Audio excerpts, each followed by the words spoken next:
is a special presentation of ESPN on ABC.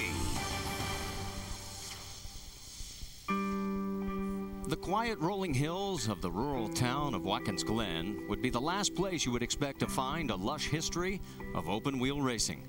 But in 1948, this town played host to a revival of post-war American racing. And decade after decade, all the legends have raced here.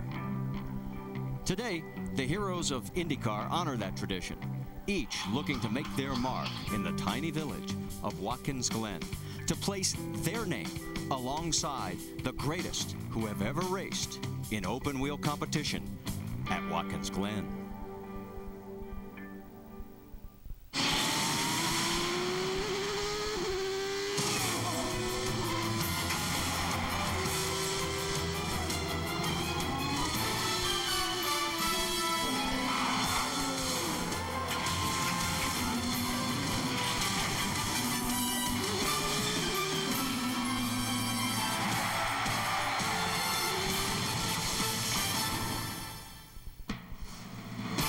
We welcome you to this storied piece of real estate. It is Watkins Glen International. It is the 9th stop on the 2009 IndyCar Series campaign, and we're here for the road course racing to begin. And look at the fans, some of them with tattoos with their favorite driver on their foreheads, and boy, they have turned out to support this series on a very beautiful day. It's been raining for over a week, but today the weather's been perfect. Dario Franchitti, he had some trouble. We'll talk a little bit about that in a second. Ryan Briscoe's going to be on the pole again, just like he was last year.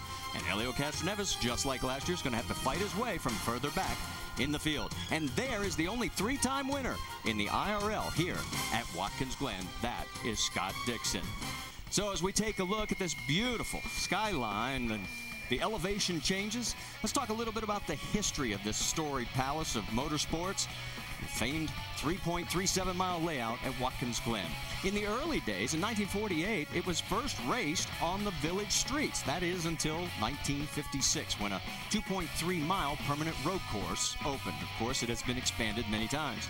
Formula One ran here for 20 years, and Graham Hill was the only man to win 3 straight from 63 through 65 in F1. And there were 3 stops by CART, 79 through 81, and Roger Penske had 3 wins as an owner, with Bobby Unser winning twice, Rick Mears once. And of course, NASCAR still runs up here since 1986. In fact, you'll see those races on the ESPN family of networks, the Nationwide and Sprint Cup races, August 8th and 9th. Here at the Glen. And of course, the Indy cars came back in 2005. This is our 5th time here, and Scott Dixon had 3 straight wins, the only other man besides Graham Hill to win 3 in a row. Take a look at the grid, and you can see a lot of activity down there. Let's take you back and show you what happened in qualifying. If you wanted to say, I've seen this before, if you were with us last year, you're right. Although Justin Wilson was in a different car with a different team, he's going to start on the outside of the front row, just as he did 1 year ago. And just as he did last year, Ryan Briscoe will start on pole. But Briscoe did not win last year. Can he turn that around and make it happen this year? There he is with the Peak Performance Award for winning the pole. And there are the 2 guys. Boy, they're smiling now, but they were not smiling last week. They had their worst team finish at Richmond since Michigan of '07.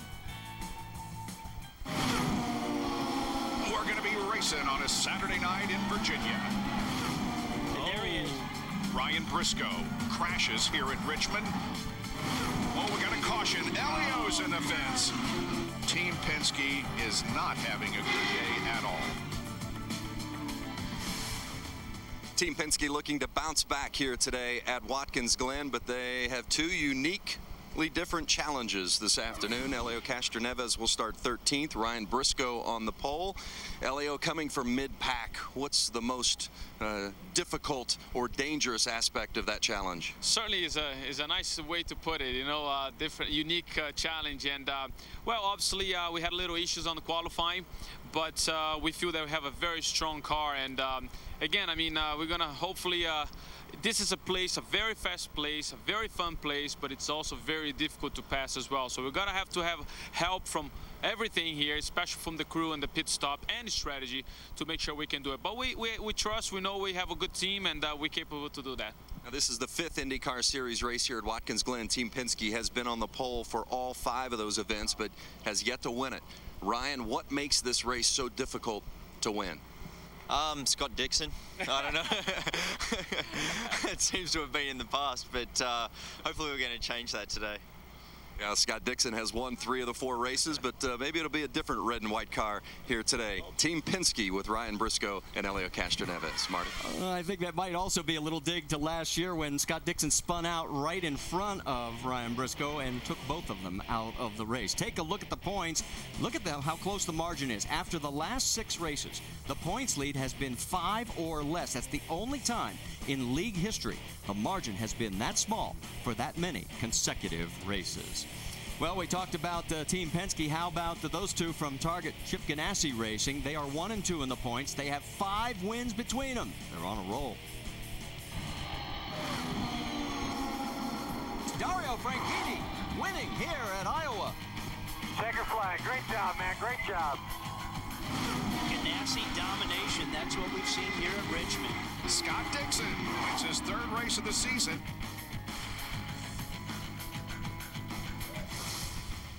And for Scott Dixon, who trails his teammate by 1 point, you're on the verge of becoming the winningest driver in IndyCar history with 20 victories. You've won 3 times here, Scott. What lends itself, this track, to your style or vice versa? Well, first of all, I got to say hello to my lovely wife at home who's expecting the baby. So I hope she's watching. But for here, you know, it's a tough place. It's been a very rewarding place for this team in general, winning the 3 out of the 4 races here. And, you know, I'd definitely like to make it 4. And last year we were awfully close as well. But I don't know, it's just a great flow. I think all the drivers love coming to tracks like this, and it provides great racing. Some of the circuits that we go to these days, you just can't pass. But I think you're going to see a lot of passing here today. So hopefully the Target car or the Polaroid car, well, hopefully both of us are on the podium. And I'd like to be first, but we'll see what happens. Well, talk about that Polaroid car. Yesterday for Dario Franchitti was not the way he had hoped it would turn out. During the Firestone Fast 6 qualifying, going for the pole position, coming out of the final turn, what happened? Well, the Polaroid car was feeling good, so I went for it. And just got a little loose going in there, a little oversteer just as I went in, and I downshifted to 4th, and the combination of those two just turned me around, and she went. I mean, with those Firestone Reds, so much grip, so little margin for error, and I just overcooked it on entry. Guys? All right, thanks, Jack, and hello again, everybody. Glad that you're with us alongside Scott Dixon, or Scott Goodyear. We're just seeing Scott Dixon there. A lot of stories to talk about. We'll be touching on the resignation of Tony George a little bit later, but right now I want to talk about the opportunity, because the last 8 races, in fact, 10 in a row going back to last year, have been won by either Ganassi or Team Penske. But this may be the one spot that we start a trend that may break that trend. I think some of these smaller teams do have the great opportunity right now. We've seen that so far here this week with Ryan Reinbold and Mike Conway, and especially even a team like Dale Coyne with Justin Wilson. These are teams that generally don't run too strong on the oval, but they have a great opportunity here today, Marty. And if you see the fireworks going on off of our shoulders, it's not something that we did wrong. It's part of the 4th of July celebration. Let's get some fireworks down on pit lane. Brianne Pettigo, I think you're with Justin Wilson. Thanks, Marty. Yeah, Justin Wilson, an accomplished street and road course racer, starting up front today. Justin, how important is it for you and your team to make your mark during this stretch of road and street courses?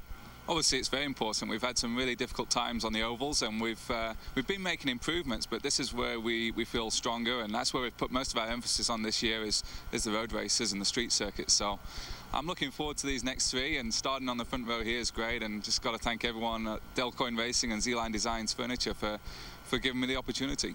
Marty, just like last year, Justin will start right next to Ryan Briscoe on the front row. And to give you an idea of how we're talking about this might be an opportunity for somebody to win, look at the last 8 road course winners. Ryan Briscoe, the only 2-time winner. And yes, Team Penske and Ganassi are well represented, but there's Graham Rahal, Ryan Hunter-Reay, who won here last year, and Justin Wilson, the man we just talked to, who won at Belle Isle in Detroit at the end of last season last year.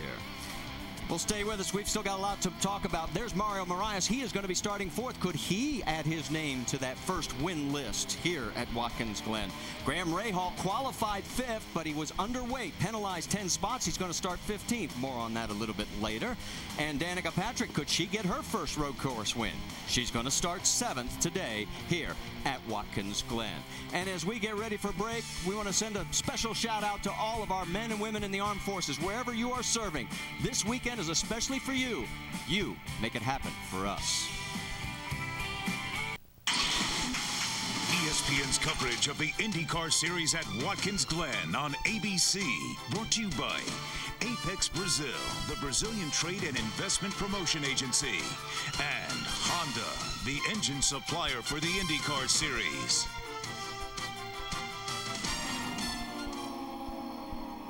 There's just so much you can do on a road course, up, down, left, right, you know, through the gears, on the brakes, back to power. Whereas on an oval, you're just kind of steady state cornering, you know, the car's doing one thing. So there's a big difference in the two. A road course really kind of evens the playing field out in many different ways from the standpoint of both the cars are more even and the best drivers really are the ones who show through. That's why a road course, you're going to see a lot of guys that you haven't heard probably in the first half of the season, you're going to start hearing now, which is great for the series.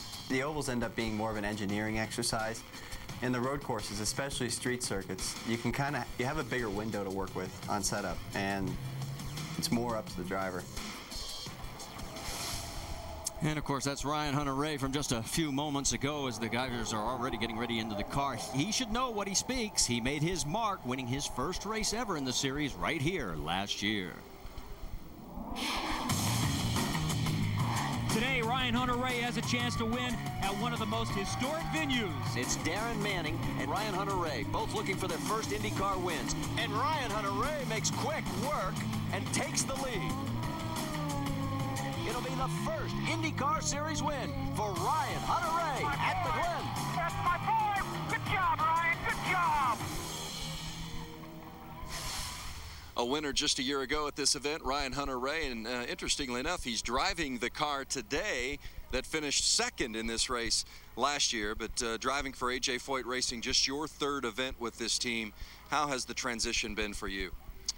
Well, it's been tough, and there's been some ups and downs, but at Iowa we got one lap there. We desperately needed to race that race, so we kind of went through the growing at Richmond. So this is what I consider really our second race together, and we showed up here trying to put some stuff on it that didn't really work at first, and now we're trying some other things. So it's, we're up against all these teams that came here and tested. It's tough, so I'm really looking forward to building with this team over the next few weeks and getting ABC Supply up the grid. I think we can definitely do that. The team had a fuel leak issue just before gridding the car today. They'll start from toward the back of the pack this afternoon. A tough challenge for Ryan Hunter-Reay. All right, thanks, Vince. Let's check in on our GoDaddy.com rules of racing, some of the changes, and one that affects this race in particular. 3 sets of what we call reds, or the alternate tire per car for each road course weekend. And for more, let's check in with Jack Arute. And Marty, I've got a red and a black, the Firestone Firehawks, and this is the tire we're most used to, but for the first time since we've raced at Watkins Glen, they will have the choice of the alternate tire that's, as the graphic showed, mandated you've got to get at least 2 green flag laps in. Now, they're basically the same construction, but the big difference is the alternate tire has a softer compound. What a soft compound will do, it'll give you better grip. It should make you go faster. That's what we saw in qualifying. But it also leaves a big question mark in terms of sustainability. The tires won't wear out, but the sweet spot will go away, maybe faster than the blacks. So it's going to be interesting to see and track Firestone Blacks versus Firestone Reds throughout the course of this race for the first time at Watkins Glen. All right, thanks, Jack. And we will be keeping close tabs on who is on which tire throughout the course of the race. Now, there have been some other rule changes, but we'll see this one go into effect for the ovals for the rest of the year. This is optional additions that the cars can add to try and help the passing situation. tire ramps, side pod extensions, and wheel infills. And it will increase about 300 pounds of downforce if you use all 3 items. And the additional downforce allows for a different racing line, hopefully, and that'll help the passing situation on the ovals. Of course, the other big news of the week involved that man right there, Tony George. He stepped down as head of the Indianapolis Motor Speedway and of the IRL. Now, he is still owner of Vision Racing and a member of the board of directors. I think he's an incredible leader and an innovator. You know, he took chances when nobody else would take them. Tony's done such a great job across the board. He's just a straight shooter. I hope everything is going to go for the best, and we certainly have a great series to continue to grow. I think potentially it's a good thing that we're getting a new face in there, a new guy to run the series. It's really easy for people to sit back and second guess, but you know, Tony is very much a visionary, and open wheel racing is better because of his involvement. And let's take a look at the history of Tony, as his career highlights included from 1990 to 2009, president and CEO of the Speedway. And he brought NASCAR, Formula One, and MotoGP to IMS during that tenure. And of course, in 1994, founded the Indy Racing League. And in 2005, created his racing team, Vision Racing, which he still heads. So what's your reaction to all this? Well, you know, a couple weeks ago when the rumors started happening around here that maybe something was going on at IMS, all the owners got together and wrote a letter of support to the board for Tony George. And 2 weeks later, obviously, he's no longer there. But it'll be interesting to see how this plays out over the next little while. But I do think it will be a positive. He's still part of the board, as you mentioned, still part of the IRL. As a team owner, he is a visionary. He's responsible for the safer barrier system that's out there today. And I think that his passion will continue to show through. And the key that we've seen throughout the course of time, everybody seems to just look for one element: stability. Well, I think there is stability because all the owners got together yesterday. They know the direction they're going, and Brian Barnhart and Terry Angstad, the co-presidents here of the league, got together and showed everybody what they have here in the future, and they have support from the board at this point in time. So I think they're marching forward.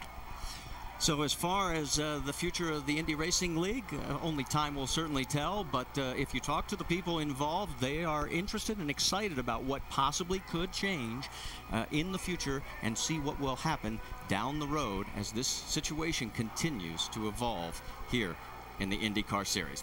All right, as you can see, drivers are in their cars and they are strapped in, ready to go. We've got one of our onboards right there with Graham Rahal. There's another one. Ooh, great shot over the wheel of Dan Weldon's car.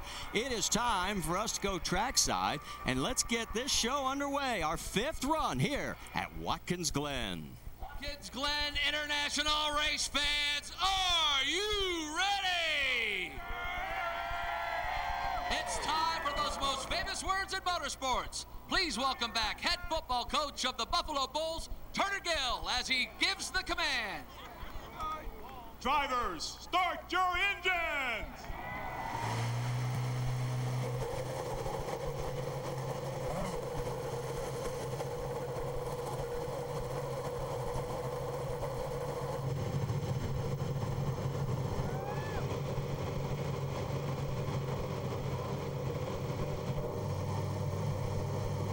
So the engines have come to life, and we will soon be racing here again on the historic road course at Watkins Glen International. And believe it or not, Paul Tracy will be making his first ever start here at Watkins Glen. And there he is. He'll start 14th. He said this place, television doesn't do it justice. We'll talk more about that as the race progresses. Mike Conway is going to have a great shot. We've already talked a little bit about him. He is looking for a win for Dry Reinbold Racing. He will start 6th. And Tony Kanaan also wants to put his name in the hallmark of Watkins Glen history. He'll be starting from the 9th starting position. So as the cars roll off, we'll step aside quickly, and the serenity of the Finger Lakes region will about to be shaken by the thunder of Indy cars here at famous Watkins Glen International.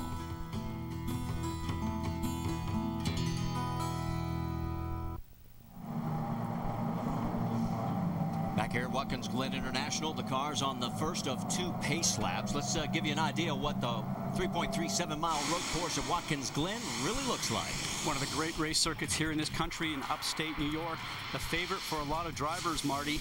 And this race course itself has been extended, and we run the long course here with the boot, which is turns 6, 7, and 8, and 9. Going into turn 1, a great passing opportunity in there as we ride along with Helio Castroneves coming from 160 miles an hour down to about 90. You start to go up through the gears and now go through turns 2, 3, and 4. Very important to get a great run going down the backstretch here down to the bus stop, because that's another great passing opportunity. Out of the bus stop through turns 5 and 6. We're going through 5 now. NASCAR goes off to the right for the short and original circuit.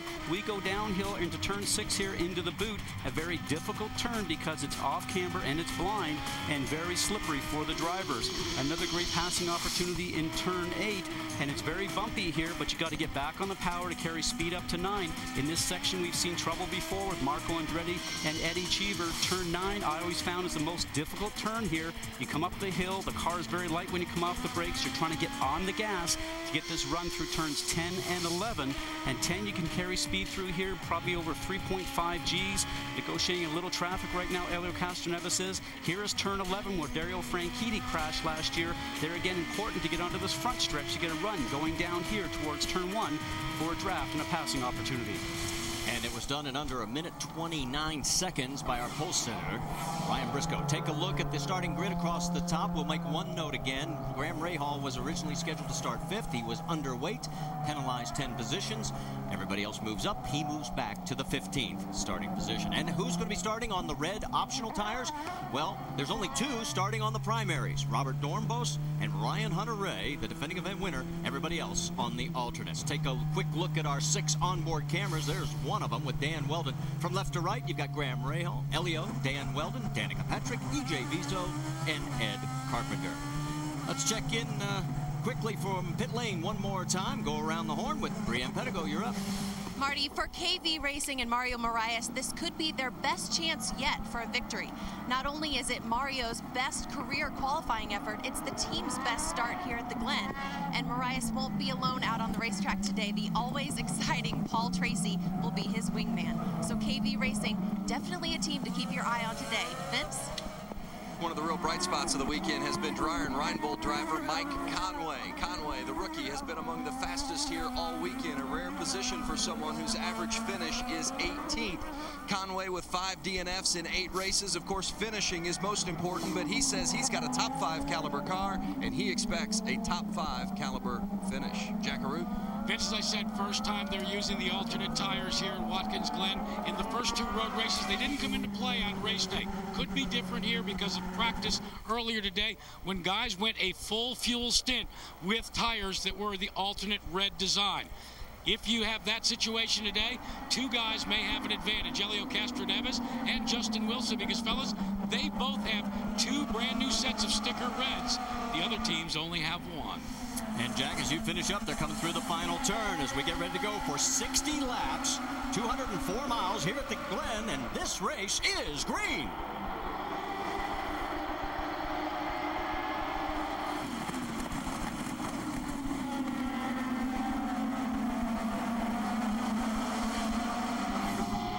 One car in the back, that was Ryan Hunter-Reay, went over the rumble strip in the 14, but he got back safely.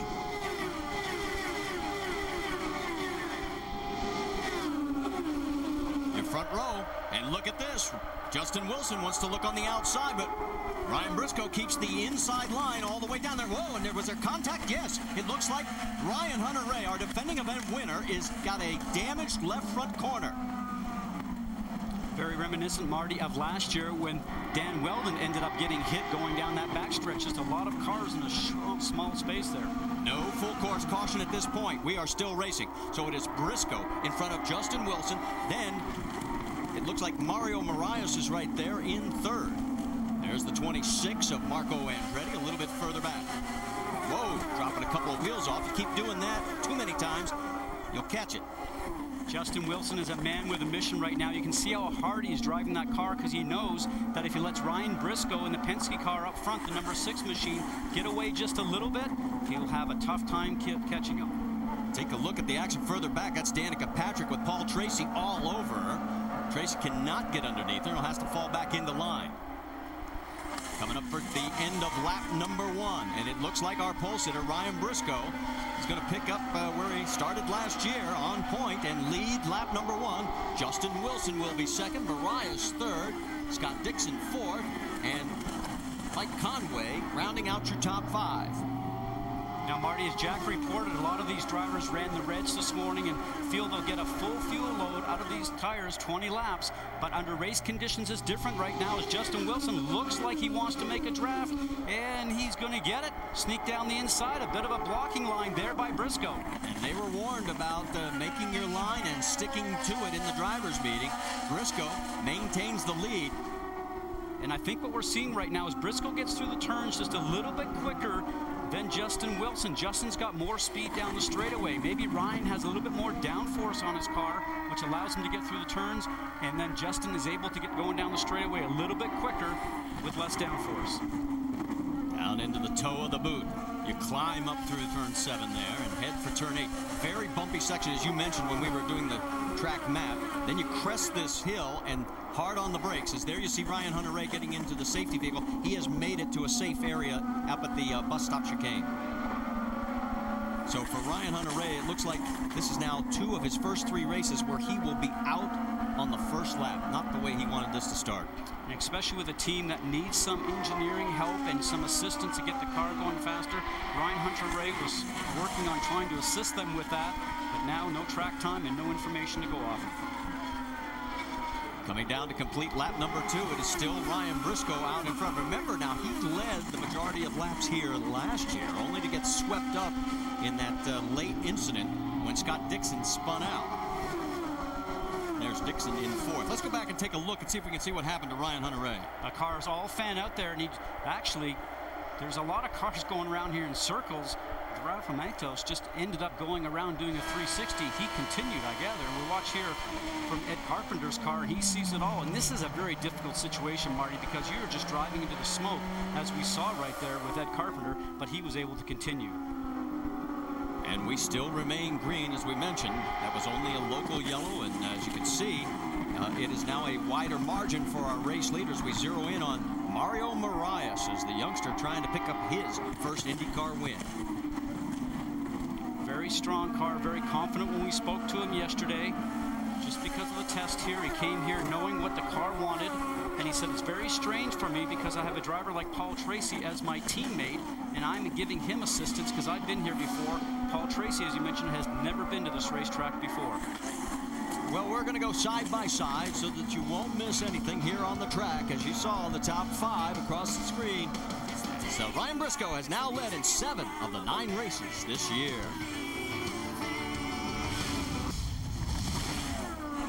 The great thing about side by side, you were able to see the pass by Justin Wilson as we've had our first lead change here at Watkins Glen. Take you back down the back straightaway. Just coming into Los Estes, turns 2, 3, and 4. Had a better run coming off the top of the turn. Gets underneath Ryan Briscoe. A nice clean move. Briscoe had been able to turn around and stop him many laps before, but not this time. And there's Dale Coyne, the team owner, looking at that, but still he knows there's a long ways to go in this race. So the 30-year-old from Sheffield, England, is out in front here at Watkins Glen. Jackaroo. And Marty, remember, he's got a spare set of what we call the sticker alternate red tires from Firestone. You saw how much grip he had there. How about this? The 9 and the 10, that's Franchitti and also Scott Dixon and Dan Weldon in the 4 car, have started on what we call the scuffed alternate tires. That means for certain their next stint will be on the red tires, but it will be, as Marco Andretti is off the racetrack, it will be by mandate because you cannot use scuffed ones. You've got to use new ones. So we've seen 3 teams that are going to most likely go the distance on the alternate tires. And as you finish up, it looks like Marco Andretti has a flat on the right rear. He's brushed up against something, Scott. And he took the red wall Firestone Firehawk tire and smeared that on the side. So we'll have to find out if that was against the Armco barrier or with another vehicle.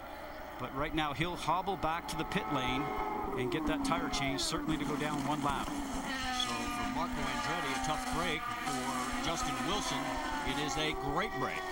Let's go back and see what happened to Marco.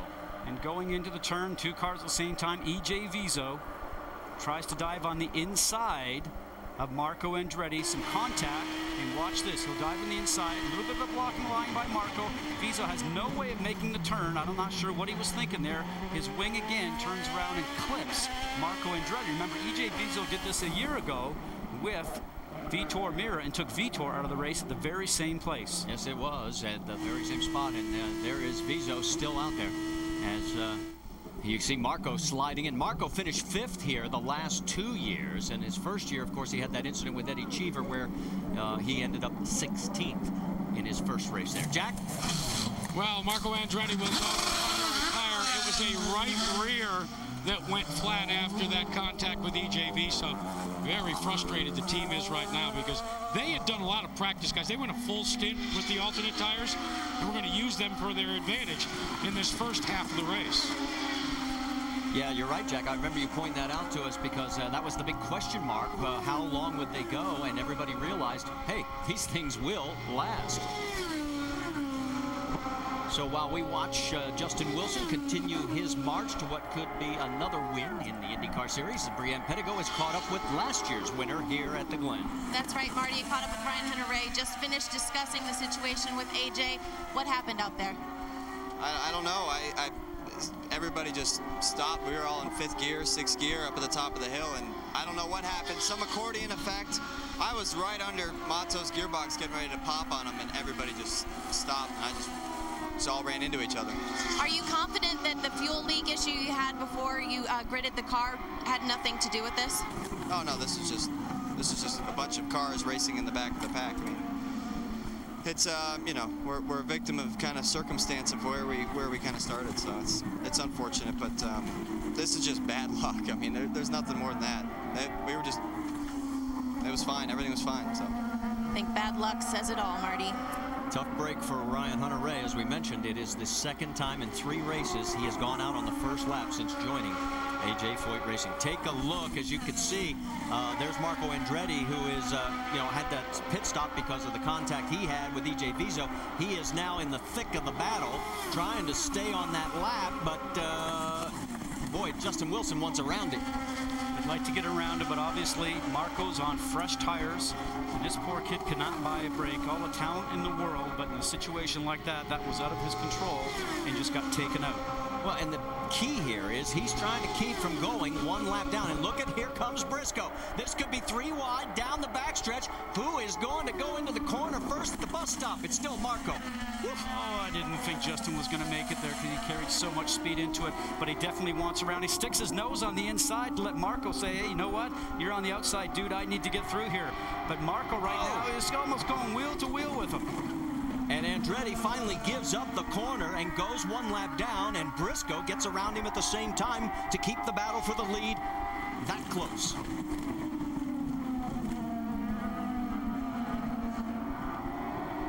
And you can see they are starting to pull away from Marco already. So right now you're looking at the 2 class cars of the field as Justin Wilson leading for the 2nd time this year. The last time was he led the most laps back at St. Petersburg to end up 3rd. Let's get more from pit lane, Vince.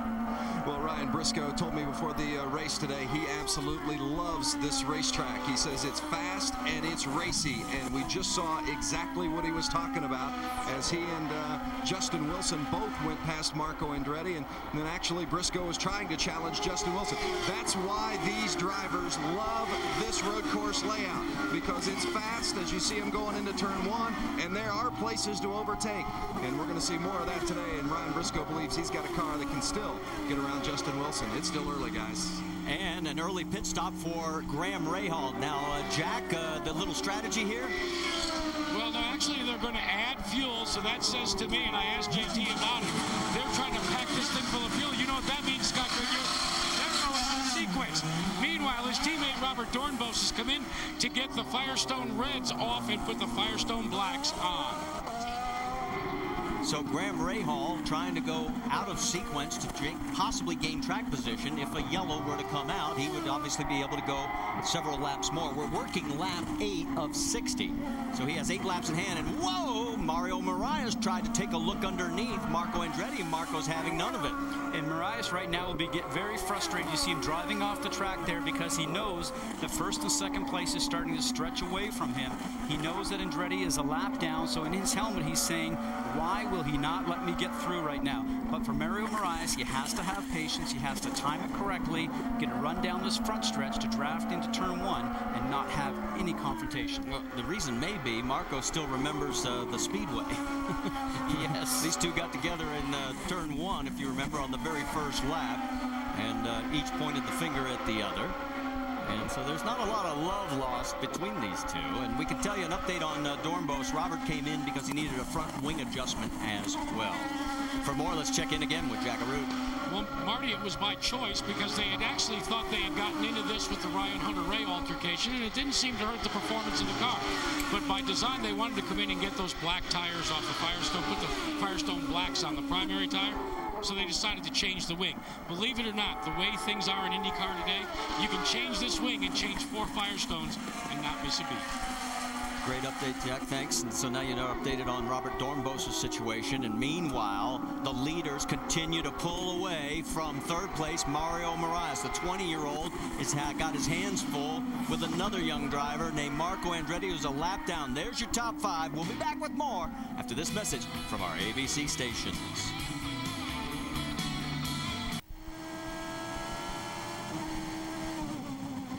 ESPN delivers Major League Baseball action tonight and tomorrow night. First at 8 Eastern on Sunday Night Baseball, presented by Taco Bell. It's Evan Longoria and the Tampa Bay Rays up against Ian Kinsler and the Texas Rangers. Then catch Monday Night Baseball, presented by Holiday Inn at 7 Eastern as Chipper Jones and the Braves take on Derek Lee and the Cubs. It's Major League Baseball on ESPN and ESPN 360 tonight and tomorrow night. Just log on to ESPN.com. Take a look at, there's Mario Moraes, and finally gets around Marco Andretti, but he has now lost 6 seconds to the race leaders. So the 20-year-old from Brazil, who told us yesterday that he likens this road course to Spa over in Belgium, where he has won several F3 races. And there you can see the gap from first and second back to third. And Moraes, now that he's cleared, Marco Andretti is pulling away from him. Well, now he'll have to turn around and see if he can make some time up on the group ahead. That stint behind Marco Andretti cost him about a half a second per lap, so he's got some catching up to do, no doubt. Now behind Moraes, it's Scott Dixon in 4th, Mike Conway 5th, Dario Franchitti in 6th, Tony Kanaan 7th, Hideki Muto 8th, Dan Weldon 9th, and Helio Castroneves rounds out your top 10. You see Tony Kanaan looking back a little further. We're waiting to see Danica Patrick and also Paul Tracy. As there's Elio, there's Danica. They have been trading position back and forth. Last couple of laps ago, it was Tracy in front of Danica. Now Danica has gotten back around Paul. She did a nice job there, using up all the racetrack on the entry for that wide arc going through there. Her road course improvement over the last couple of years has been great. Remember, she really struggled originally on quite a few things, starts and restarts, and also the road courses were tough for her, but she has really improved in all 3 of those categories here in this last couple of years. Let's get more from pit lane, Jack Arute. And Scott Goodyear, one of the inspirations has been her former teammate Dario Franchitti. Danica Patrick is quick to give credit to him to helping her create and improve that style, specifically on road courses. One of the things that she's told me this morning that she's learned is how not to abuse the car, especially at a place like this. That can pay off down the road in the final few laps. Let's check in with Brian Penigo. Brian? Thanks, Jack. Right behind Danica Patrick, Paul Tracy has moved up a little bit already since the start of the race, which is impressive considering he's complaining of massive understeer in that race car. He's never driven this course before, said it's a lot faster than he expected it to be. He said TV just doesn't do this place justice. This could be a team that is pitting in 2 laps. Just ahead of Paul Tracy and Danica Patrick is Helio Castroneves. Now, Castroneves started 13th, fell back to 15th at the start. He has since moved up 5 positions. He's been on the pole here 3 times, but they miscalculated their qualifying time yesterday, and it cost Elio dearly, so he had to start mid-pack. The one advantage for Elio is that, like Justin Wilson, he has an extra set of the red tires. So a little softer compound, a little better grip, and a little faster if he can get to the front to use them that way. Marty? All right, thanks for the update, guys. I appreciate it. As you were finishing up, you noticed that Scott Dixon and also Mike Conway got around the lap vehicle of the 26 of Marco Andretti. And we hear Paul Tracy's in. Brienne. Actually just pulled out. It was a clean stop for the 15. We mentioned he was complaining of understeer. They brought him in right away, gave him 2 turns of front wing to correct it, and he's out. Did they put fuel in? Did they top him off? I will double check that and let you know. Okay, because that would be important here, working lap 13 of 60. Because that would extend his next window quite a bit. Well, that'd be crazy if he didn't. If you're coming in the pit lane, making the effort and taking the time off the racetrack, you absolutely got to have a little fuel in there. Brienne? They did top him off with fuel. This is a team that could do this race in 2 stops, so we'll see if that still works out for them. It would be awfully hard now because they figured the max anybody was getting they thought would be about 21. That would put him short. That would bring him to lap number, 36 for his next stop, and then another 21 on top of that. He'd be a few laps shy of the 60 mark. But you never know about the cautions, because this race has never run caution-free. The fewest we've ever had, 4. Well, the pace that these leaders are running right now, Marty, is pretty strong, so it'll be interesting to see if these red tires end up staying with these guys for those last 2 or 3 laps, or if their speeds start to tail off, because they really have done a fast pace here since the green. Well, we are getting closer to that first pit window for the race leaders. There you see the top 5. After 14 of 60, we'll go side by side here at Watkins Glen.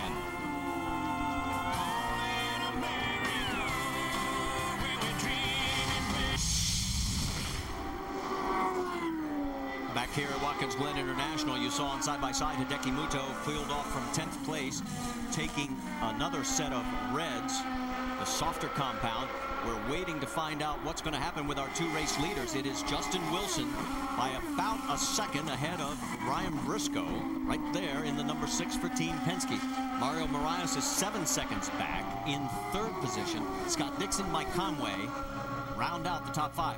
You want to know what 7 seconds looks like? That's how much of a gap that really is. There's Moraes. And Moraes right now is hoping that there is a full course caution out there somewhere so he can bring those leaders back to him, because he knows that they're running such a strong pace. It's difficult for him to be able to catch up.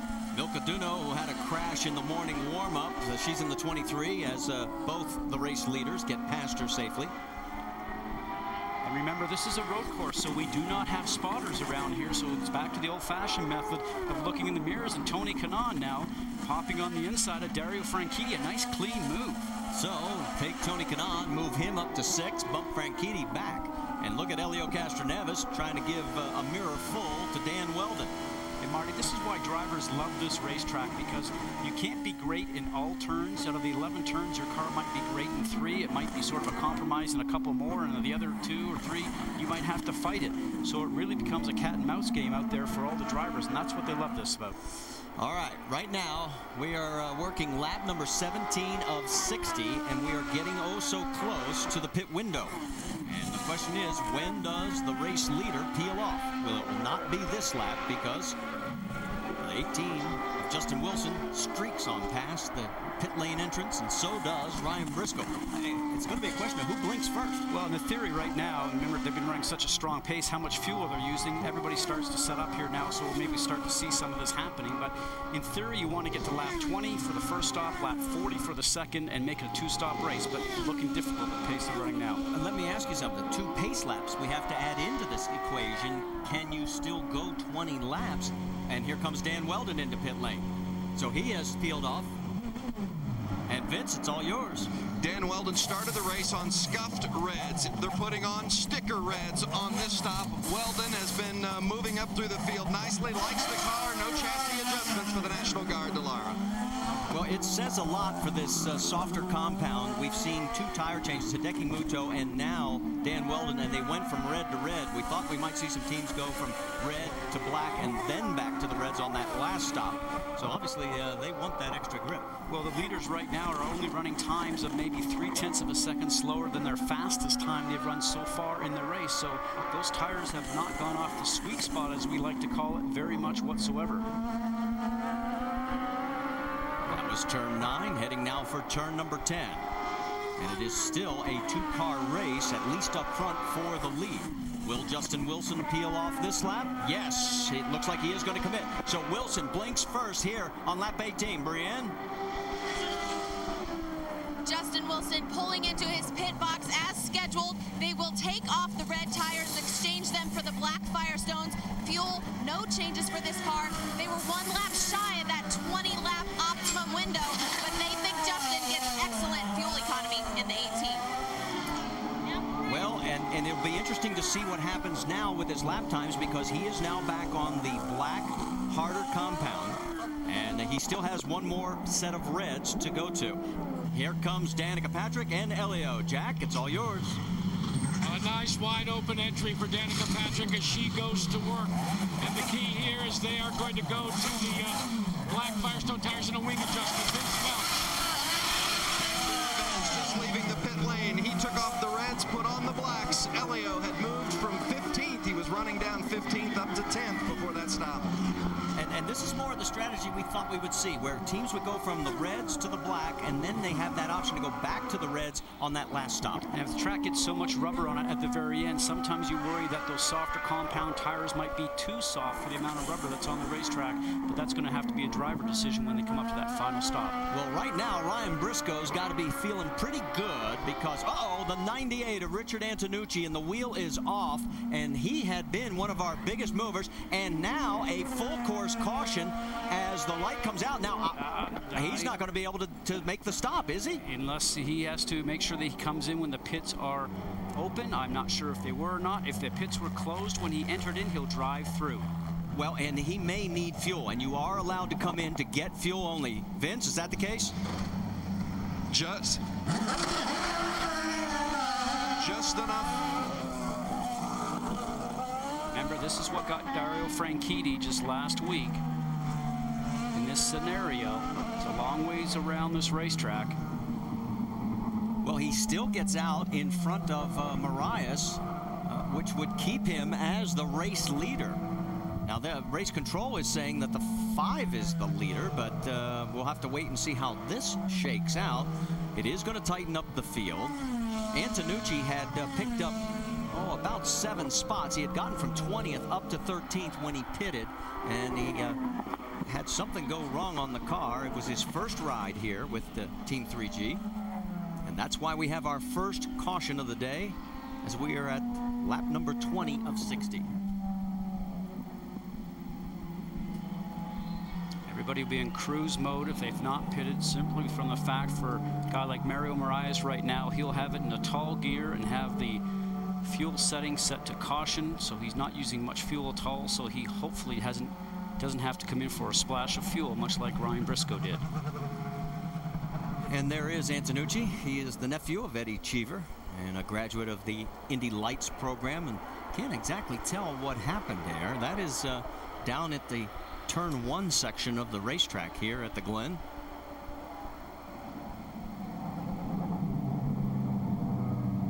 What we're hearing from race control is they are waiting for Marias to get around the 6 before they will open pit lane, and there goes Mario. So he is the official race leader.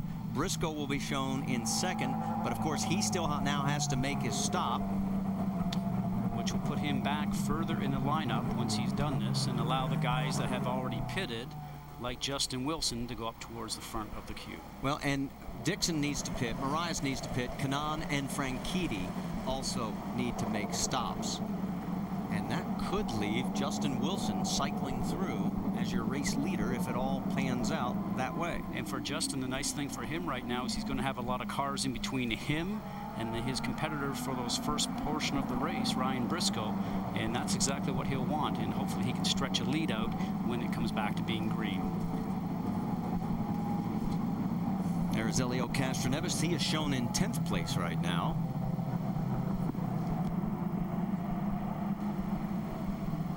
We're being told pit lane will be opened this time by. So we mentioned all those that needed to stop. And it looks like Mario Moraes will lead them on down. And here comes Ryan Briscoe, Scott Dixon, and on down. Let's bring in Brianne Pettigo. Mario Moraes comes down to the pits as our leader. Only the 3rd time in his career he's credited with leading laps during an IndyCar Series race. Switching to the black tires, filling it up. They will make a slight front wing adjustment, just like teammate Paul Tracy. Vince? Ryan Briscoe in the 6 car. Remember, he came in. There's the front wing adjustment. Black tires and filled him up with fuel. Scott Dixon is in as well. No changes for Dixon. The 9 cars, he took on black tires as well from the Reds. So let's take a look at our Apex Brazil race off pit road, and you can see that it was Briscoe picking up 1 spot. Moraes dropped 1. Dixon stayed the same.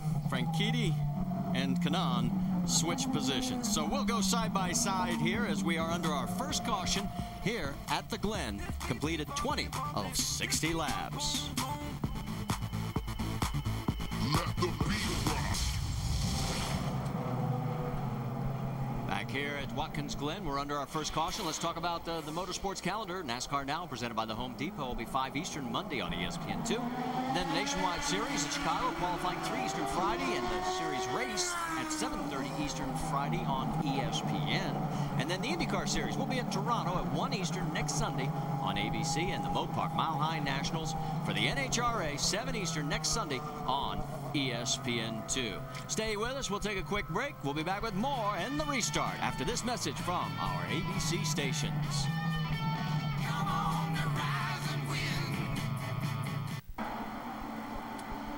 We're about to go back to green flag racing here at Watkins Glen. Here's your top 5. It is Justin Wilson, Mike Conway, Graham Rahal, Hideki Muto, and Elio Castroneves. And a lot of changes happen in this running order because of when this yellow came out. And the big winner is on point, Justin Wilson. Mike Conway with a bit of a defensive move going down the middle to turn 1 to make sure Graham Rahal doesn't have a look onside. But right now he's going to have to watch it coming out of the S's, because if Graham gets a chance to have a draft, which it looks like he's close enough to, he'll try and pop on the inside down towards the bus stop. Here he goes. Graham Rahal on the inside of Mike Conway, and it's now a drag race to the corner, and it will be Rahal taking over the position. You're saying, wait a minute, what happened to Briscoe in all this? Well, because he had the pit under the yellow, he lost a lot of track position. He restarted in 11th, and oh, boy, Dario Franchitti in the number 10 is in the gravel pit down at the bus stop chicane. And big effect for the points leader. And now we have our second full course caution. And again, this helps Justin Wilson because remember, he stopped short of 20 laps, and now this will be our 4th lap of yellow. Well, I'm looking like it's going to make only one more stop for everybody to hopefully get through to the end of the race. But right now with Dario Franchitti stuck in the kitty litter, as they call that, they're going to have to dispatch some of the Delphi safety crew to pull him out, and they will not continue to let the cars race on the track with the service cars out there. You can see where the number 10 number is. That's the bus stop chicane. And let's get more from Vince in pit lane. Well, Dario Franchitti had a handful before that first pit stop. He really needed to come in. They were adding front wing during that stop because he said just had absolutely no front grip. Now, we can presume that the tires and the wing adjustment helped him out there, but certainly not a good sign when you're over there in the kitty litter needing a little bit of assistance. So Dario Franchitti not going to be the winner here at Watkins Glen today as he had hoped on his father's birthday.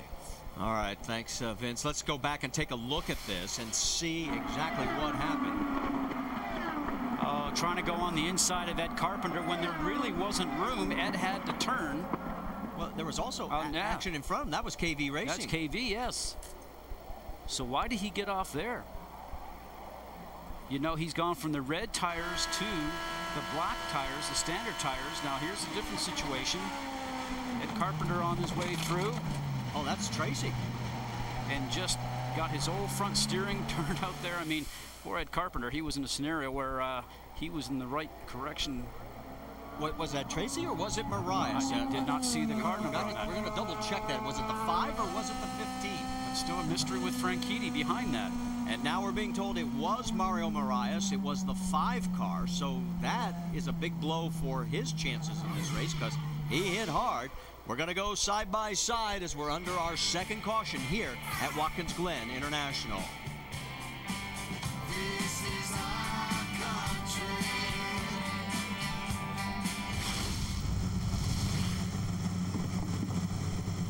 Remember, Graham Rahal pitted on lap number 8. He's back in again, Jackaroot.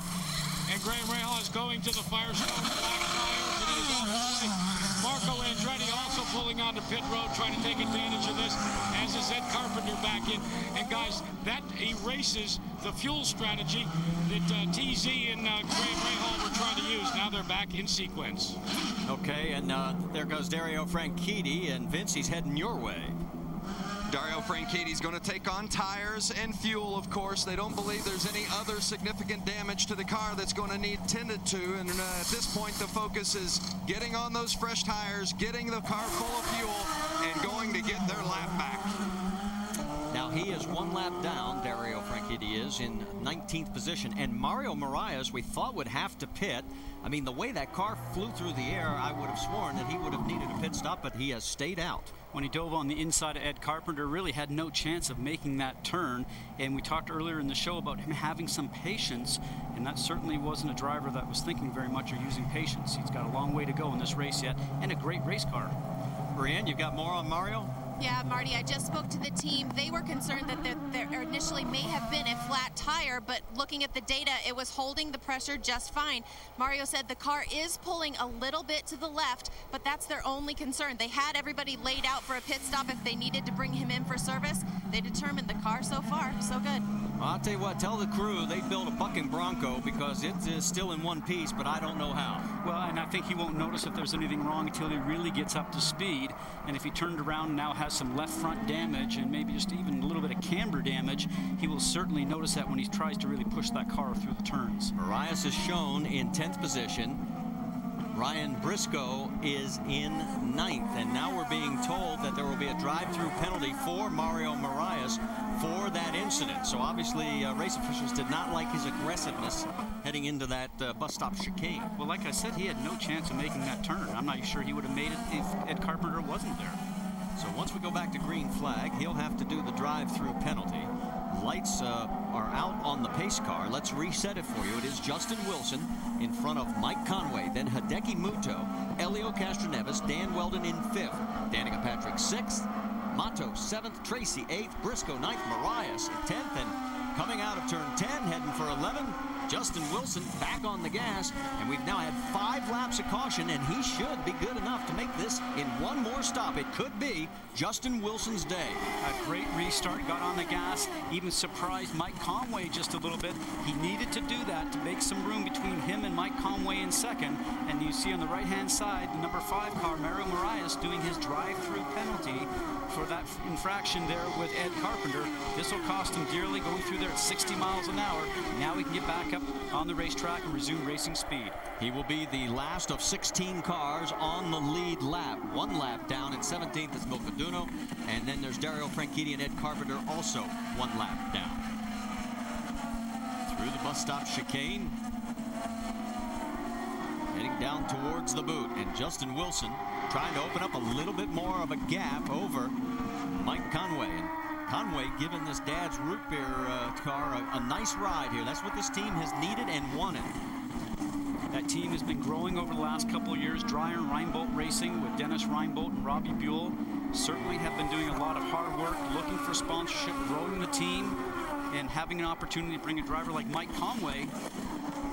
And Hideki Muto just has a look on the inside, could not make it stick, and that's nice that he pulled back and didn't end up taking out Mike Conway. But Mike Conway is a driver that I think will show well for the remainder of the year on the road courses. 25-year-old from Bromley, England in 2nd place, and this after a early incident in the first and only real practice session put them on the shelf. He came back and did very well in qualifying, and qualified 7th. has just missed the Fast 6. Now, let's get our Boost Mobile Ask the Analyst question. And with 3 straight road courses on the schedule, who has the best chance to gain some ground in the championship race and who's most likely to lose some? That's from Patrick of Terre Haute. Well, I think we just mentioned a second ago about Mike Conway, but the first 2 drivers in the field right now, Justin Wilson and Mike Conway, 2 are the smaller teams here in the Indy Racing League, don't have all the resources to go fast on the oval. They're making their day here on the road courses, so certainly they get the opportunity to do that. Who's the one that may lose the most ground? Well, everybody keeps thinking the drivers that are stronger on the ovals and maybe not so great in the road courses. I've heard names like Danica Patrick and also with Dan Weldon, but Danica's doing somewhat well today. She's obviously right up there in the points so far this season, but the guy that might hurt here a little bit is a guy like Weldon. Weldon is currently running 5th. Danica Patrick is 6th. If you have a question, just go to ESPN.com, search Ask the Analyst. You might be our next question next week. On board with Dan Weldon as he is climbing up towards turn number 8. That is Helio Castroneves right in front of him. Let's take a look at our Firestone telemetry, and you can see he is on the red, softer tire, and you'll be able to watch him go up and down through the gears. And how much you work the throttle at this race course, obviously very different than the ovals, very different, say, from some of the street circuits that we'll see also. The street circuits are punch and stab. Here you have to set the balance of the car with the throttle down the front stretch now, which is at speeds of over 160 miles an hour. I love this section because you go downhill here, drop down very quickly, bang back down through the gears, down to 2nd usually. He's taking it in 3rd, conserving just a little bit of fuel. And get this run up going through here on turns 2, 3, and 4, an 80-foot climb, Marty, all the way through here. All of it's blind, and when you're sitting so low in the cockpit as you are in these cars, very difficult to see where you're going. Well, his best finish was 5th in 05, and he's looking like he wants to get a piece of Helio Castroneves. Can't do it this time. Through the bus stop chicane. And he lost a lot of ground through there. So Helio able to open up a little bit of the margin. There you see the 27 of Hideki Muto. That is your 3rd place car. Castroneves being in 4th. You know, he has not had the best of luck here. He has had 3 poles, but he's never won. We talked to him about it.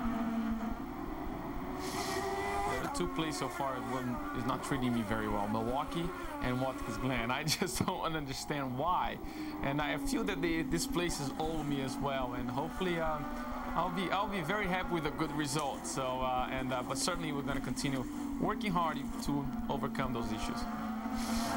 To give you an idea, it's only one top 10 finish in 4 trips here in the IndyCar Series. 7th back in 06. The others 12th, 16th, and 18th. There you see him right there. So as we continue here, it is Justin Wilson ahead of Mike Conway, Hideki Muto, Helio Castroneves, and Dan Weldon. That's your top 5 after 28 of 60 laps. We are almost halfway here at the Glen.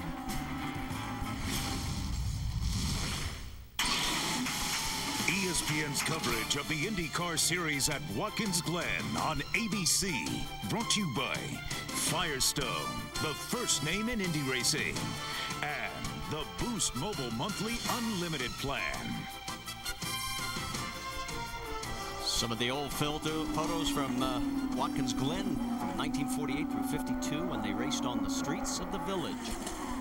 As the race is now, as we've just got a full course caution, take a look at our Firestone lap leaders because it's still Justin Wilson out in front. And oh, Paul Tracy has put it in the Armco and sustained damage to the rear of the car.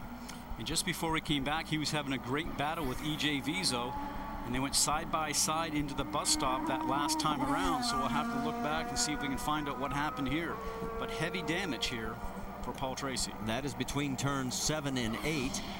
So here we are at the halfway point. In fact, we have just completed lap number 31, and Justin Wilson still out in front.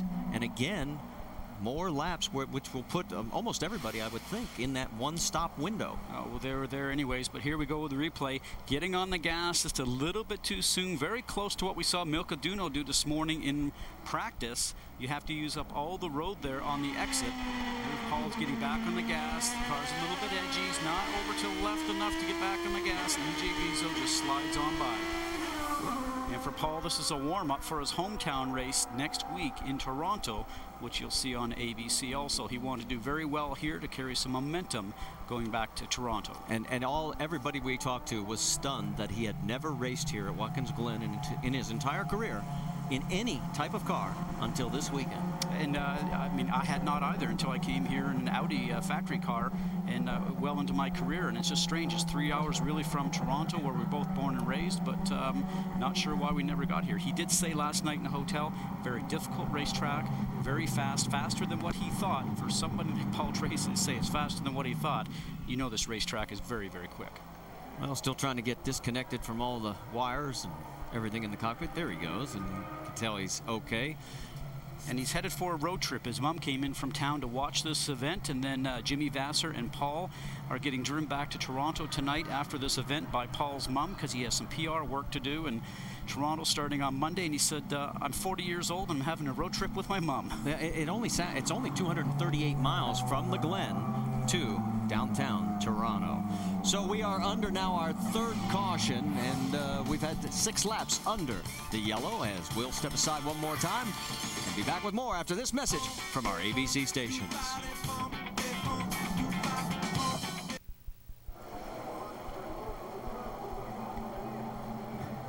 It's the most prestigious championship in the game. Defending champ Padraig Harrington, Tiger Woods, and the world's best return to the birthplace of golf. It's the Open Championship on ABC. Saturday, July 18th at 9 a.m. Eastern. Final round coverage is Sunday, July 19th, 8 a.m. Eastern. For more, just log on to ESPN.com. All right, we are under our third caution. 7 laps so far under the yellow, which is helping everyone's fuel. And take a look at Graham Rahal with his teammate Robert Dornbos right in front of him. Dornbos in the 06, Rahal in the 02. Jack, not all warm and fuzzy in that camp, is it? When you're battling to try and get back to the front, you don't care if it's your teammate or not, especially if he blocks. Take a listen to just moments ago the comments by Graham Rahal to his strategist, John Tzakis. What the hell's Robert doing blocking me? He almost put me in the grass. Okay, let's set him up and get around him. I don't care if he's our teammate or not, TZ, that needs called in. Relax, relax. Calm, I'm just telling you, don't let him off easy because he's my teammate.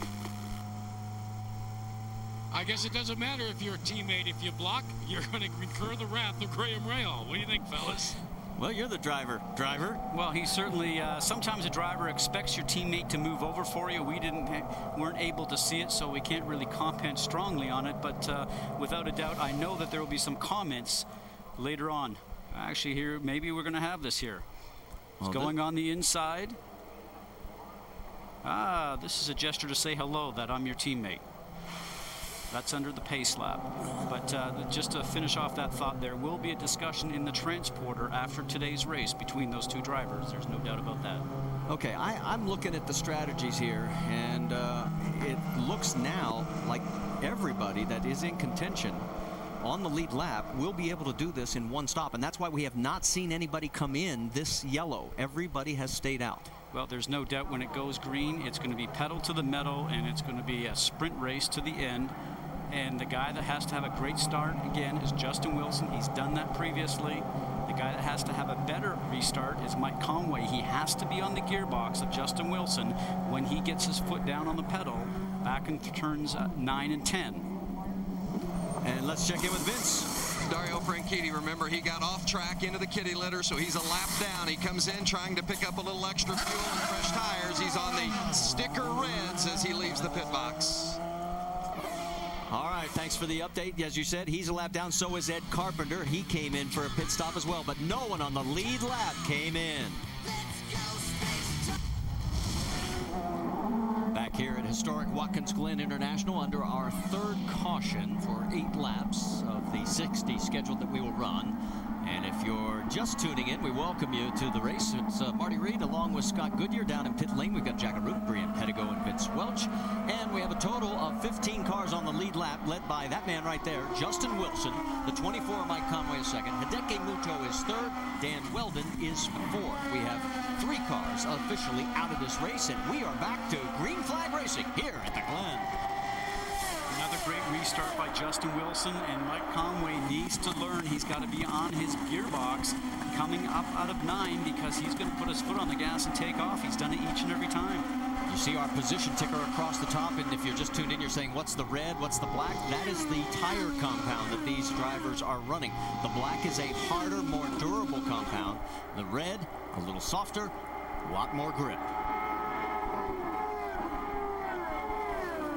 That's Dan Weldon right ahead of Helio Castroneves. That is for position. And a little further back, there is Ryan Briscoe.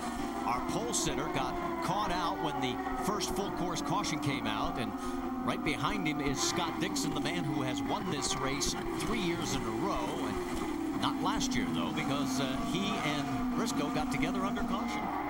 Well, it was Scott Dixon who spun trying to warm his tires up under a caution lap, spun and ended up with Briscoe hitting from behind. So certainly no fault of Briscoe, but Briscoe's car was just a little bit sideways there, getting through turn 7. So is this car maybe not agreeing with him? I wonder where the downforce level is now that he's stuck in all this traffic. His car might have been set up to be able to go just a little bit easier through the turns when he was running up front. A little less downforce on the car. Goes down the straightaway a little bit better, but we'll see if he can get through this traffic here. You saw Graham Rahal still not able to get around his teammate Robert Dornbos. That is for position, though. That is 12th and 13th. You see the race leaders coming through as well, as that's turn 11 as we get ready to complete another lap. And there's the 06 and the 02. And look at Justin Wilson. He has opened up a bit of a margin over Mike Conway, then Hideki Muto, and there's Dan Weldon. And Vince, you've got more? Dan Weldon is on the reds. The car behind him, Helio Castroneves, is on the blacks. A few moments ago, we saw Weldon make that pass on Castroneves, and that's the difference between those red tires and the blacks. We will point out, though, that Scott Dixon ran 18 laps on his initial set of reds before the cords started to come through and show. So keep in mind, if you're trying to make a long run on these reds, there could be an issue toward the end of that stint, and that's where Dan Weldon is right now on the reds. We are working lap number 35 of 60. And Weldon holding station right now in 4th. He's got about 0.8 of a second over Helio Castroneves. You know, and Dan Weldon's doing a great job because he's not one of the drivers I would have picked to be able to take advantage of running on a road course, as I mentioned earlier.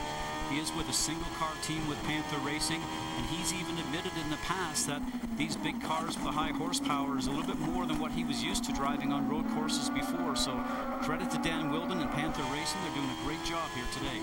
And, of course, Dan running the National Guard camo colors this weekend in honor of the 4th of July, and you get a look at the Firestone telemetry. Vince, you've got an update? Well, just to comment on what Scott was saying in regards to Dan Weldon and the road courses, and Weldon told me yesterday that he's getting a lot better at knowing what he wants and the car needs on the road and street courses. He says he's still a little bit better in that regard on the ovals, but he's definitely getting better with his knowledge of what the car wants and needs on the road and street courses, and he thinks that's a big benefit, especially in this situation where he doesn't have teammates at Panther like he did at AGR and Target Chip Ganassi.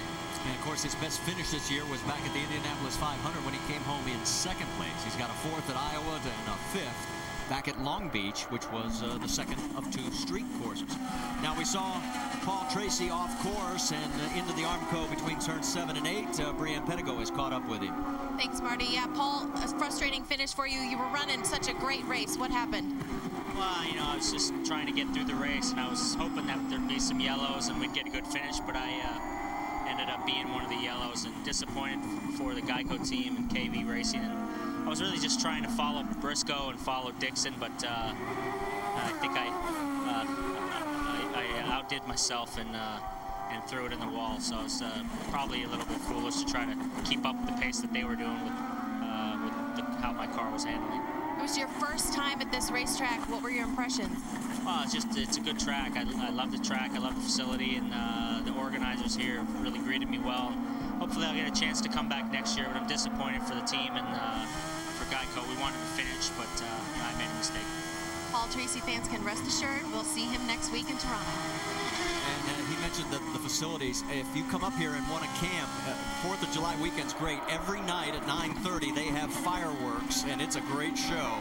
And it brings out a lot of fans and a lot of fun. So there you see, with 24 laps to go, the top 5. Does Justin Wilson get his second IndyCar win? Let's tune in. Stay with us. Find out.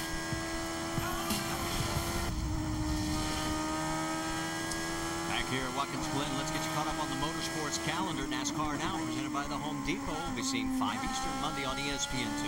Then the NASCAR Nationwide Series in Chicago, we have qualifying 3 Eastern Friday on ESPN2. And then the NASCAR Nationwide Series race, 7:30 Eastern Friday on ESPN.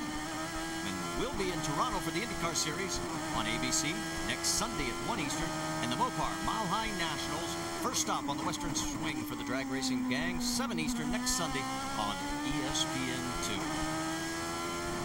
We'll take a look at your race leader, and we can tell you now that Justin Wilson has clinched the bonus point for leading the most laps. He has now led a total of 31 in our Firestone lap leader count. There have been only 2 different leaders, 3 lead changes between Justin and Ryan Briscoe, and Ryan, who has worked his way back to 7th, led the other 6th. All right, let's get you up to speed, and we'll start things off with Brianne Pettigo. Thanks, Marty. Justin Wilson, of course, your current race leader. Justin is looking for his 2nd win in the IndyCar Series. He's expected to make his final pit stop in about 3 laps. For Justin, it'd be his 2nd win, but for his team owner, it'd be his 1st ever in a career that spans 20 years. Right behind Justin Wilson is Mike Conway, the rookie for Dreyer and Reinbold Racing. I spoke to his team manager just before the race, and he said they want this to be Conway's coming out party. But to do that, he needs a strong finish, which of course means they need him to make smart decisions out on the racetrack, which of course also means he's got to be a little bit patient. Jack?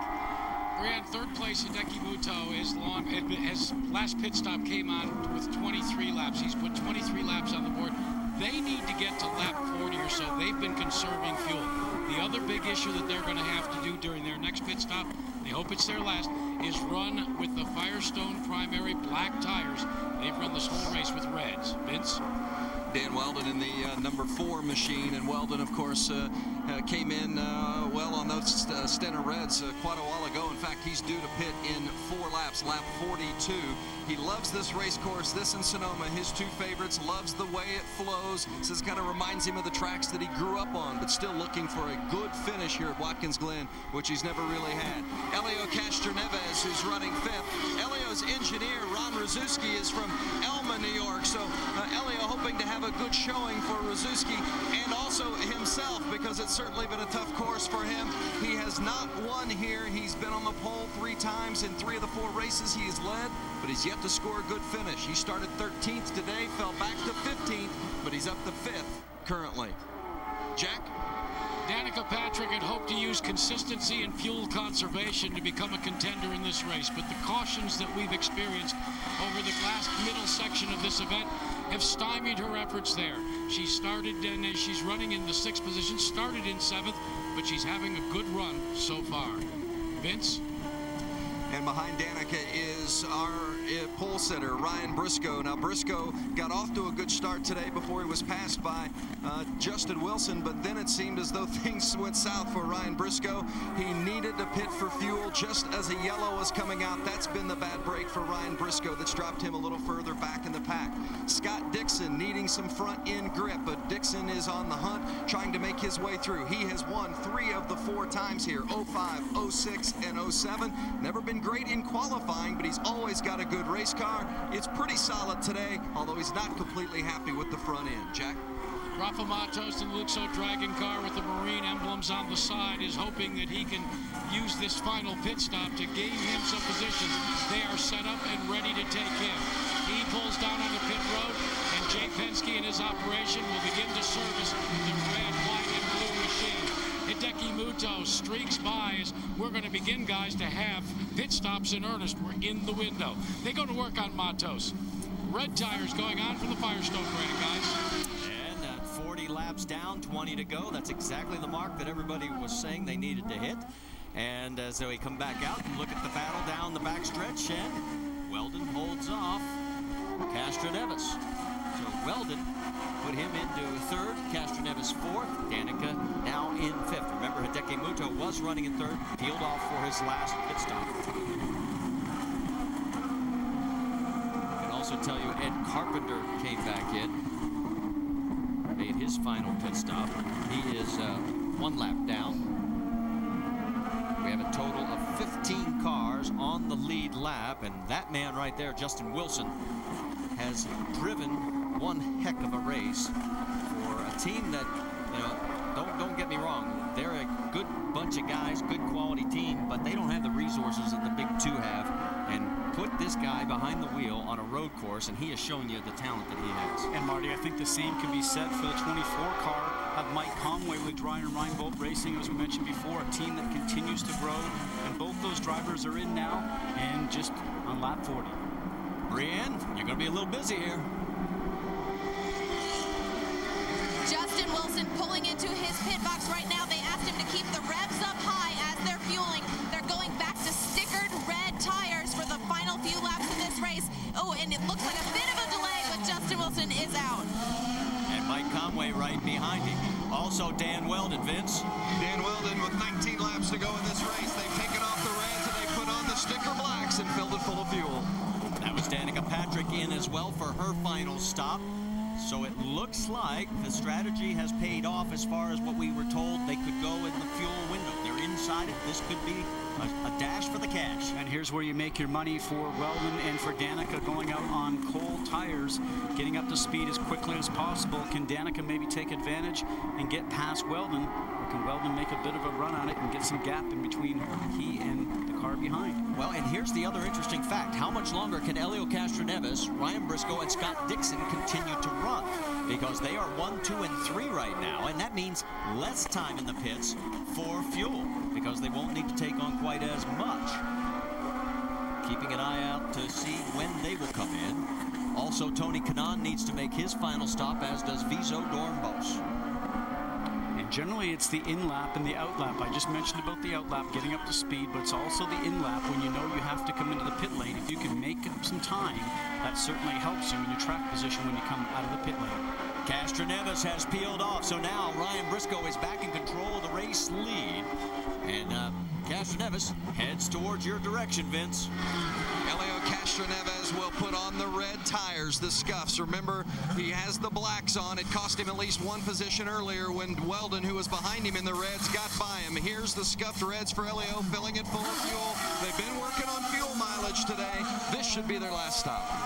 6.7 seconds you saw on the clock right there. And now Ryan Briscoe, the man who scored the pole here last year, sat on point again this year, finally back in front. So we've had 3 different leaders, 5 lead changes here today at Watkins Glen.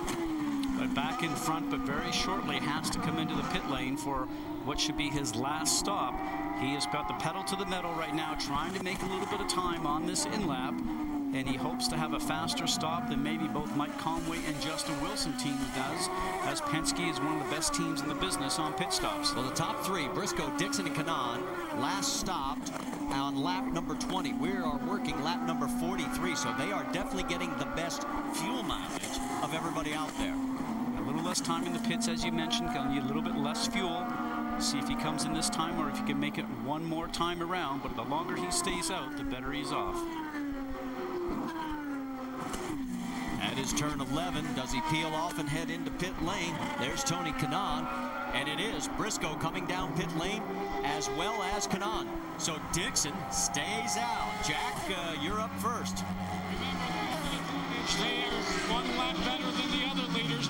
Kanaan, a wide angle, 2 stops, 2 pit stalls separate the 2. Vince? Ryan Briscoe, he won the season opener at St. Pete. He's been second 3 times this season. A bad break earlier today took him from the front of the pack, but he figures to be one of the contenders here in the final 17 laps. Briscoe gets out in front of Tony Kanaan. The guy I'm amazed at right now, Scott Dixon, still out there. There you see him as he is putting another lap down. Now he is working 24 laps on this load of fuel. Now, yes, we did have some yellow in that stretch, but he's gone farther than everybody. And the fun thing will be to see where he comes out as he's using up all the racetrack, obviously driving very hard right now, but it'll be interesting to see where he comes out and amongst the other guys, the leaders, once he's finished his pit stop. Well, his last lap was his best lap of the race, 1 minute, 31.4 seconds. He has got the hammer down. We mentioned the in-lap, so important.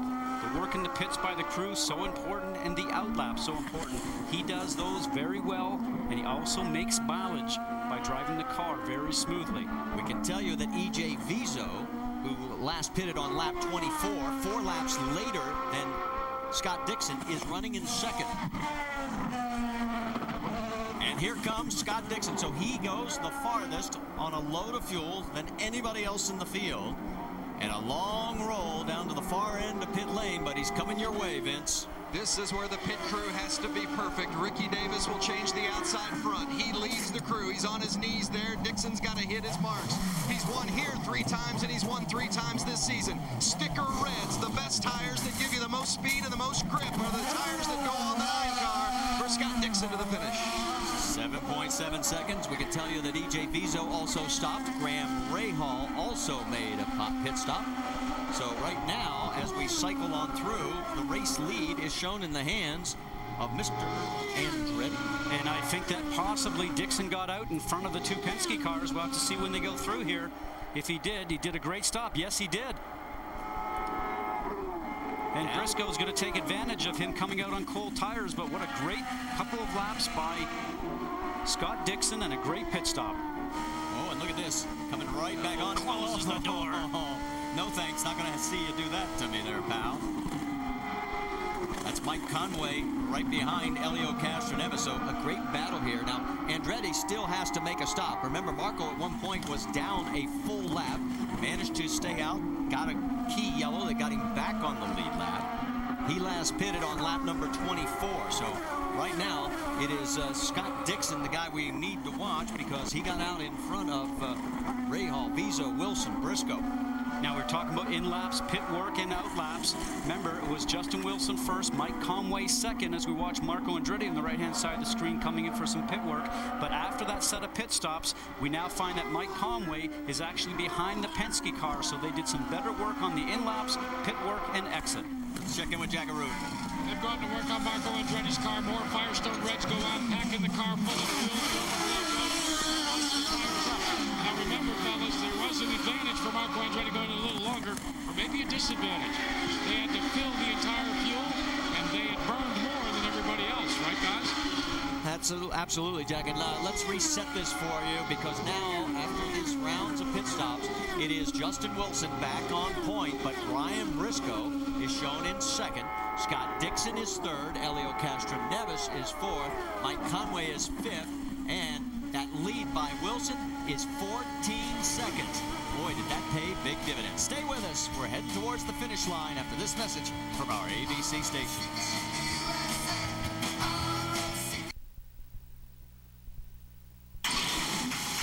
ESPN's coverage of the IndyCar Series at Watkins Glen on ABC, brought to you by Izod Indy, the official apparel sponsor of the IndyCar Series, and Firestone, the first name in Indy racing.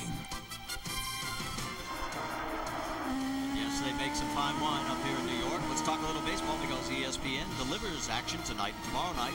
8 Eastern on Sunday night, it's baseball presented by Taco Bell. It's Tampa Bay against the Texas Rangers. Then on Monday Night Baseball, presented by Holiday Inn at 7 Eastern, Chipper Jones and the Braves, Eric Lee and the Cubs. It's all on ESPN and ESPN 360 Sunday and Monday. And for more, just log on to ESPN.com. Let me correct one thing. When we read the break, I misspoke. I gave the wrong statistic there. Wilson's lead actually about a little over a second now. It was a little bit larger, but it is Wilson, Briscoe, Dixon, Castroneves, and Conway in the top 5. And the big loser in that round of pit stops, as you pointed out, Scott, was Mike Conway. He has done an excellent job. The pit crew might have let him down a little bit, just in getting out quite as quick as the others. Taking a look a little further back, there is Danica Patrick. She is running in 11th place, right behind Robert Dornbos. And we have one interesting camera angle we want to show you here. As you can see, she's 11 seconds behind the leader. And on the lead lap, as we have a total of 16 cars on the lead lap. This is a camera inside the cockpit, actually showing her footwork. Down on the gas on the right-hand side right now. A little left foot braking into the turn and back on the gas. You can see her work the pedals. Remember, we no longer use the clutch once the car is up and going, because we have the paddle shifters on the steering wheel for going up through the gearbox and back down. On the brakes going into the last turn, now back on the gas to come down the front stretch and up through the gearbox, up over 160 miles an hour on that run down into turn 1. And special thanks to the AGR crew members on her car. They had to drill holes. They had to do some special bracket work with our guys to make this angle work where it wouldn't interfere with Danica's driving. And the comment that Rick Mears made, I thought was very telling. Well, it was interesting because we both saw that and we started to have a conversation about that. And I said, you know, you really get it back on the gas quickly. He says, yeah, I really noticed that. Back in the day, back in the old days, we had so much more horsepower. Boy, you'd be on that gas very gingerly because you would not be able to tromp it like they do in today's cars. You just had way more horsepower and you had to keep control of those rear wheels. You see her feathering the throttle there, down through 5.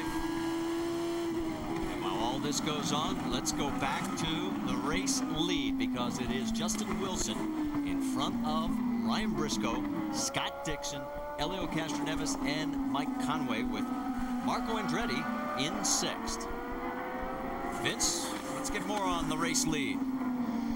Marty, one thing to keep in mind that Justin Wilson has on the sticker reds that he put on 7 laps ago at lap 141. Ryan Briscoe has on the blacks. Remember, the reds supposed to be faster tires and grippier. It's going to make it even more difficult for Briscoe to get around him. But also remember that Scott Dixon, who's currently running 3rd on sticker reds, had indicated earlier in an earlier run that his reds on the right front started to cord on lap 19 of his stint. If that would be the case for Justin Wilson, it could be a problem just before the end and maybe give Briscoe the open window that he needs, or Dixon if he can possibly get past the 6th car. Well, we'll have to wait to see how it plays out because it could be the 2nd IndyCar win for Justin Wilson. Let's take you back. Last race of last year, Elio Castroneves called for blocking not once but twice, and he would be awarded the win as he would be ordered to give up the spot.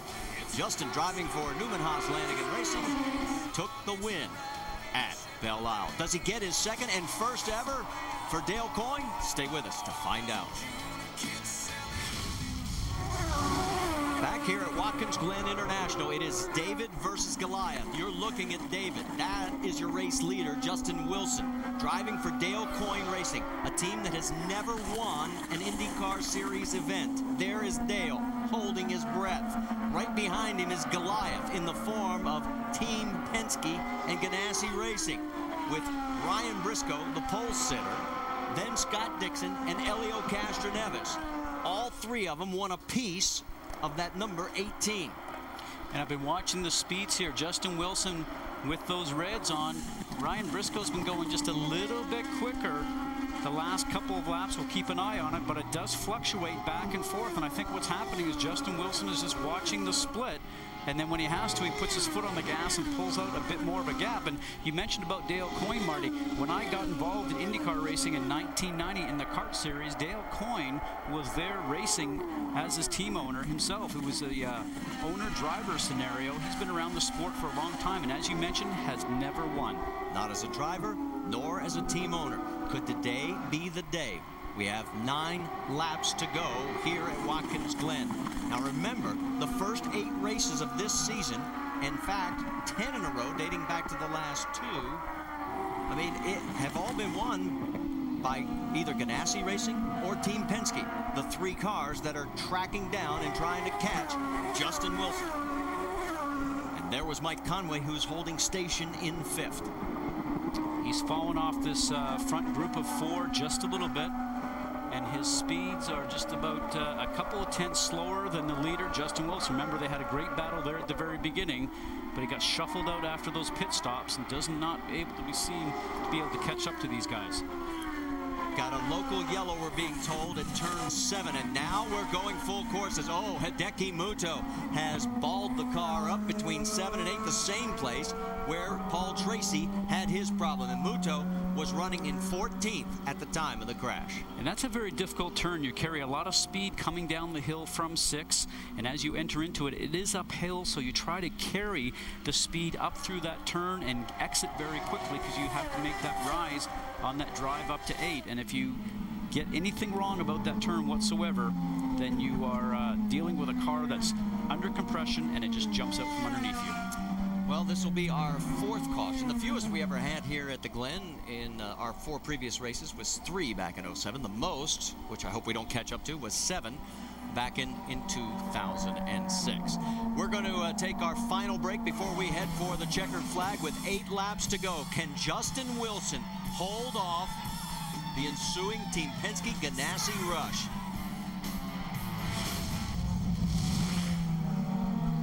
Back under our 4th caution here at Watkins Glen International.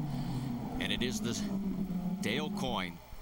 Made his first start in an IndyCar at Mid-Ohio 25 years ago, September of '84. He started 26th, finished 14th. He has never won as a driver or an owner. The other end of the equation, in 2nd and 4th place, the cars owned by Roger Penske. He's won more times than most people can count. And he has no look of concern. And I'm sure his stomach isn't doing the flip-flops that Dale Coyne's is doing right now. Let's find out. He's with Brienne Pedigo. Yeah, Marty, I'm here with the man of the moment, Dale Coyne. You've been an owner in racing for 25 years. This would be your first win. What's it like being in this seat right now? We got a restart. We got a fast guy behind us who was awful fast yesterday, but Justin's done a great job. So we'll see what happens and hope for the best. We've said this is kind of a David and Goliath moment. You got Penske right behind you. Does it make it any more special? Well, I guess it would be David and 2 Goliaths. So, yeah, well, of course it makes it special. I mean, top 2 teams have won every race this year. It's been there, you know, it'd be good to win one. The nerves are building. Vince? Roger Penske. Roger, your driver Ryan Briscoe got a little bit of a bad break early, but he's back right there knocking on the door in 2nd. He's got on the blacks. Justin Wilson has on the reds. How much does your driver have for Wilson here at the finish? Well, I think it just amount to how these reds fall off. I think we had a good, strong car there before it went yellow. I guess it's going to be a race to the finish. We got Dixon right behind us. So we're going for a start now, so we got ready to go here. So you can see Roger wants to get back on the radio.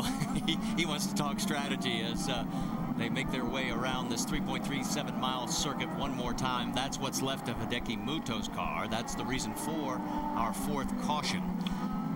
It'd be a big difference here, Marty, simply from the fact that Ryan Briscoe's going to be a lot stronger on this restart than Mike Conway was.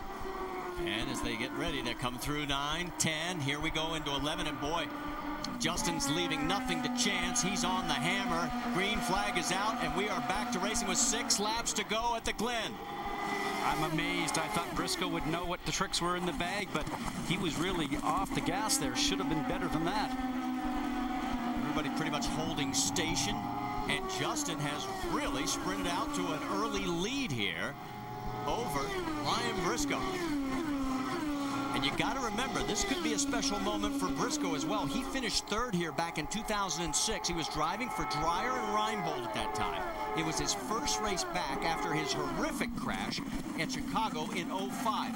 You saw there Marco Andretti. He had some action going on down into the bus stop chicane. That's Dario Franchitti, who is a lap down in 15th. E.J. Vizo is running in 7th, trying to catch Andretti. And look at the lead.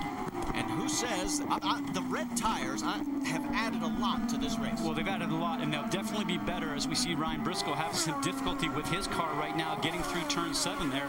But the reds would be better on the restart simply because they are a softer compound, will come up to temperature quicker. But as Roger was saying, it looks like the blacks might have been better on the long run. But we don't have a long run here. We've only got 6 laps to go, or 5.5 laps to go. And I'm not sure that the tire issue will come into play here to assist Ryan Briscoe. Well, and Briscoe almost looks like he's created a log jam with everybody behind him, because the lead is now almost a full second for Justin Wilson. Scott Dixon in 3rd, Castroneves is 4th, Conway in 5th. There you see him. 5 laps remaining. As we mentioned, Justin Wilson on those reds, coming up to temperature quicker. Great for a restart. Should have no problem in running to the end. Tires should not be an issue for him. Well, this is not meant as a slam to anyone. Bruno Junqueira was in that 18 car last year and was never in this position. Justin Wilson, as you go on board right there with E.J. Vizo, as there's a lot of action going on a little bit further back. But Justin Wilson is proving just how good a road racer he really is. giving this car the best ride it has ever had for Dale Coyne Racing. Look at this. So smooth and hits his points, his turn-in points, making the entrance a little bit wider than the other drivers, gets the apex in the middle of the turn, uses up all the road on the exit. We see again the Briscoe car starting to weave itself coming out of turn 7. Hey, Vince, what is Goliath doing in the Penske and Ganassi camp?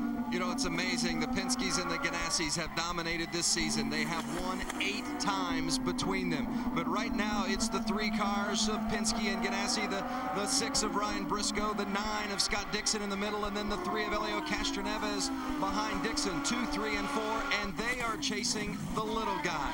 Dale Coyne's driver, Justin Wilson.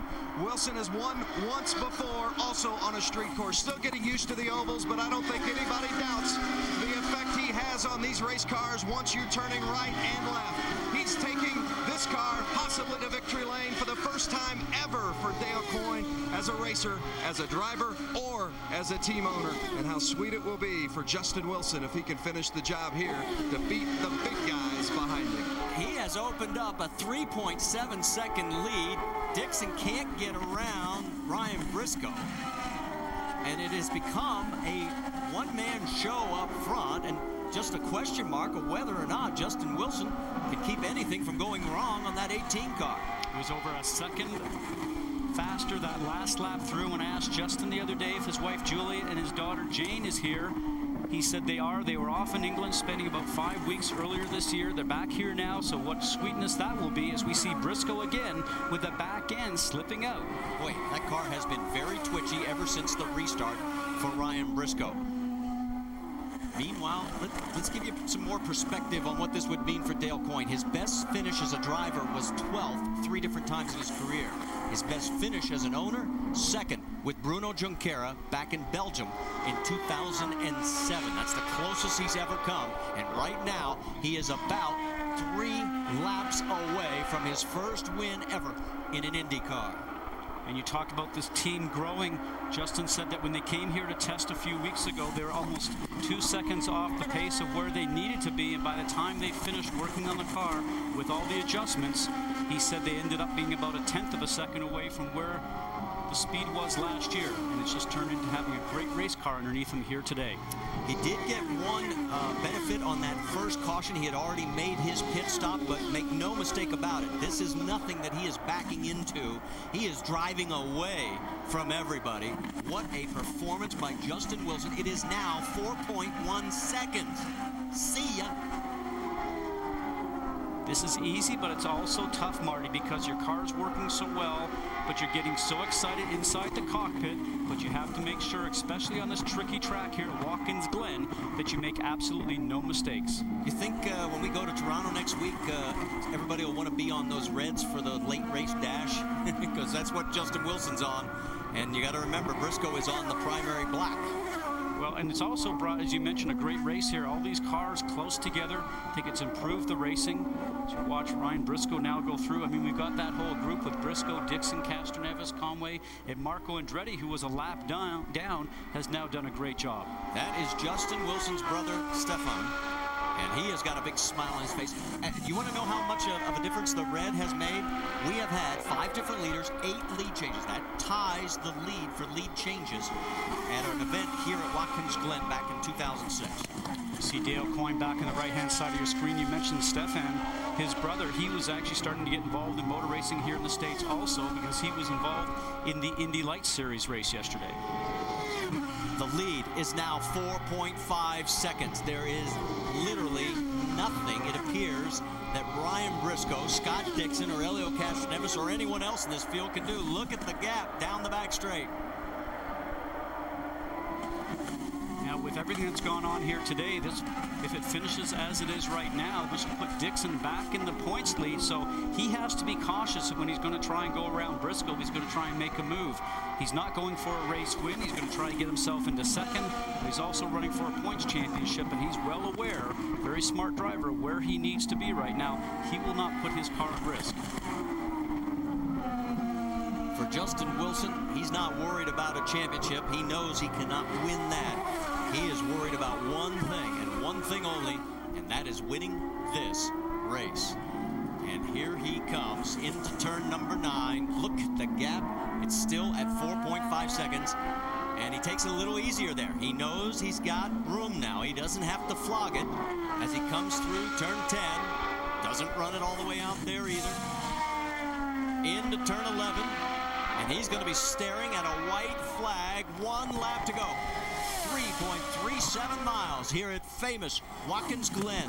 Who's the list include that has won here? How about Jimmy Clark, Graham Hill, Jackie Stewart, Nicky Lauda, James Hunt, Alan Jones, Gilles Villeneuve. In just a matter of moments, you may be able to add the name Justin Wilson. And at 6 foot 3.5 inches, he just might be the tallest winner that we've had here, I would suspect. Through the bus stop chicane. The pack behind him can do nothing except watch and marvel at a great driving performance by this 30-year-old from England. Through the boot one more time, heading for the toe in turn 7. Dale Coyne drove a total of 515 events. This is his 469th start as an owner. And, I'm sorry, 35 races as a driver, and the rest of them as an owner.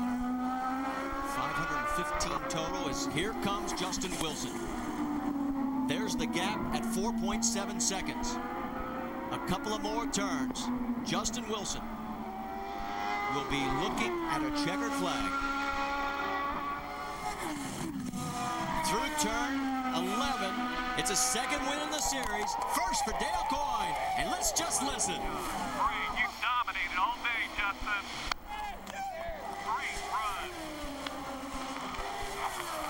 Thanks, guys. That's just incredible. Thank you.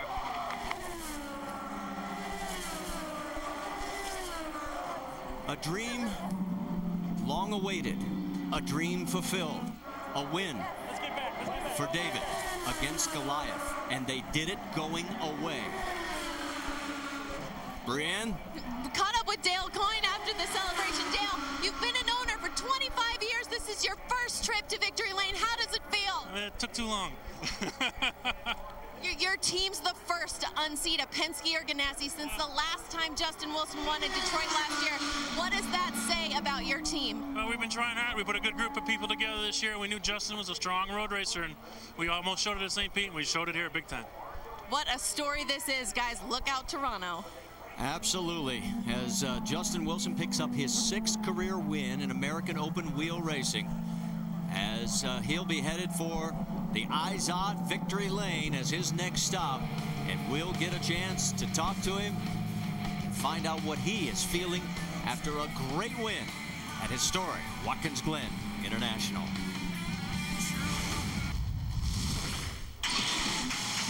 ESPN's coverage of the IndyCar Series at Watkins Glen on ABC, brought to you by GoDaddy.com, where you can make the web your domain with a .com name for less than $1 a month. And Apex Brazil, the Brazilian trade and investment promotion agency. What a day for Justin Wilson as he was on the outside of the front row to pole sitter Ryan Briscoe, made this pass down the back straight to take over the race lead. He led the most laps, 49 to 60, and oh, those red tires, that last set was one of the differences, as even though he had a momentary lapse on the restart, he just pulled away and ended up winning by 4.9 seconds over second place Ryan Briscoe. There were the double checkered flags and the salute from the team out at the wall. And Justin Wilson picks up his 2nd win in the series, 6th overall. And let's go to the Izod Victory Lane and celebrate with Justin Wilson. Jackaroo. Justin Wilson getting the applause of the assembled, but the loudest applause comes from the crew. Justin, first of all, the last time someone other than a Ganassi and a Penske driver made it to Victory Lane, it was you at Belle Isle. What was the difference this weekend for you and this team against those Goliaths? It was just the fact that we've you know, we've just worked at this all year, and we've put a lot of effort into the road courses, and we knew that's where we were stronger, and to dominate like we did all race was just fantastic. I got to thank the team, Dale Coyne Racing, Z-Lines Design Furniture, and also the crew. You know, Bill called a great race, and also got to thank Dale and Gail for putting me in the car. It's you know, it's great, you know, to think at the start of the year I didn't think I was going to be driving, and here we are in victory lane. And you've delivered to Dale Coyne his first career victory either as a driver or as a car owner in his IndyCar 25 years. What sort of a conversation are you going to have with your car owner? I'm not sure of the conversation, but it feels great. I mean, I was grinning from ear to ear for that last lap, and it just felt so good to do that for Dale. And I know he's worked hard, and you know, he's wanting to really build this team up, and we've been trying to say that we're coming, and I think this really lets people know.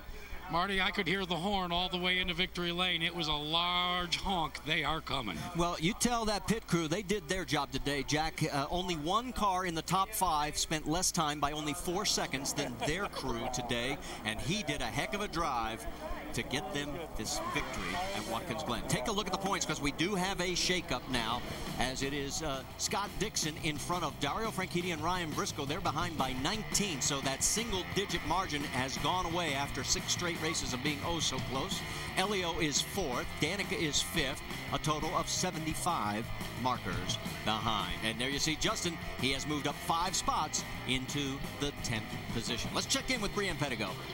Scott Dixon takes the points lead with a 3rd place finish. Scott, compared to last year, now we've got the addition of the reds and the alternate tires. How different was the racing here at the Glen? Yeah, a little bit more exciting. I think, you know, we kind of started on 8 or 10 lap reds already, and they wore out pretty quick, and we started to struggle on the first stint. But you know, great job from the Targa guys. We had an average car today, maybe not the best. I think we had a little bit better car than Briscoe at the end, but those guys were trimmed to win, man, and we couldn't get them down the straight, so that was frustrating. Justin Wilson put on quite a show today. Does that give you guys maybe looking at him a second time before you go to Toronto? Well, you know, I think it's definitely a huge congratulations to Justin. You know, the guy drove fantastic the whole weekend, and he's pretty unstoppable at the end. I think he was in a class of his own. But, you know, I think it's good when someone else is winning for points for us at the moment. Today was a good points race. We'd rather Justin win than Ryan. So, you know, if we look at it that way, it's good. But the guy's going to be tough at any of these roller street courses. Vince, let's check in with you.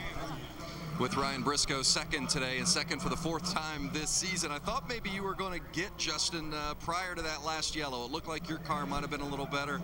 But on that last stint, was the difference the reds and the blacks? He had on the red tires, you had on the blacks. Yeah, absolutely.